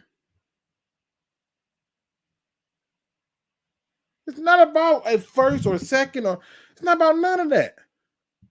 It's about look at your team. Tell me look at these teams. Tell me that the offense does not have enough that I can plug a quarterback. You want to play quarterback for the Lions? Because I believe you can do it. Who takes a friendly deal to keep this team together? Nobody. Not a single person. That's why he keeps getting these low-end people. It's not just skill, it's the contract that's the problem. Do you think we will have 40+ million dropped off in production going from Goff to Hooker? I don't. Me neither. And he's going to get more than 50 million. He's going to get 50 or more. That's my prediction. Everybody kept talking that 45, but we're going to find out soon. Hooker will eventually take Goff's spot, and I believe he will elevate our offense better, especially with the run option. It's going to change everything. Because he's going to sit in the pocket and throw it. It's just going to be a little bit of a difference. Let me see. Make sure I got everybody. Pay Hooker his $1 million and build the team. That's what I would do. That's what I would do. All right? And this is the thing right here. If Brad Holmes is who everybody think he is, y'all would do the same thing. Let me get into my final thought, people. I just had to get that out. My plan is to go live tomorrow. I'm just hoping that the missus that's not getting, this pregnancy kicking her ass. I'm just gonna tell you the truth. It's really beating her ass. So, but yeah, y'all know me. I like to do a final thought because I feel like this is one of them seasons where a lot of fans, there's a lot of Walmart fans who came out and lost their mind. And it drove me crazy because real fans understand that roads are not going to always be clear. All right. So for that point alone, I'll give you this positive quote. Don't know who said this. It says, a lot of y'all have problems coming from not putting people in their place the first time they tried you. Oh, my Lord. A lot of y'all have problems coming from not putting people in their place when they first tried you. Too often, y'all letting stuff slide. You're chalking it up with excuses, trying to find ways to make people who they are not. If they were who you thought they were, if they were exactly who you believe they were, then they would be okay with you criticizing them. They would be okay with you checking off on them. But they keep trying you because you allow yourself to be used. You allow yourself to be treated in that manner. You put yourself last and everybody else first, and you wonder why so many things don't go the way you want to. I had a 16-year-old kid tell me this one time. He said, selfish people live longer. I said, what?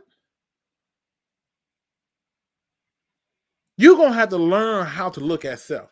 You're going to have to learn to be about self. You're going to have to learn not to let people use you and walk all over you. You're going to have to learn how to get people together when they don't seem to understand it. And this is the problem that we don't have. We don't have this problem because guess what? You're too busy letting them try you over and over and over again. Like a Payless shoe. And I'm asking you to take a second to not only stand up for yourself, but stand up for your pride. Stand up for your spirit. Stand up for your peace. Stand up for your happiness. I'm asking you to take one step further and let those who do not appreciate you, who do not know what they have in you as a friend, a brother, a sister, a cousin, a mother, a father, a husband, a wife, whatever it is, I'm asking you to tell those people that this is the time where enough is enough, and I'll be there for you in love and prayer, but I'm going to protect my peace at all costs. That's today's positive word. And with that being said, ladies and gentlemen, hit that like, subscribe, notification bell, and as always, don't be no chump. Please do your research. I agree with you, Gino. Golf is a product of the Detroit system.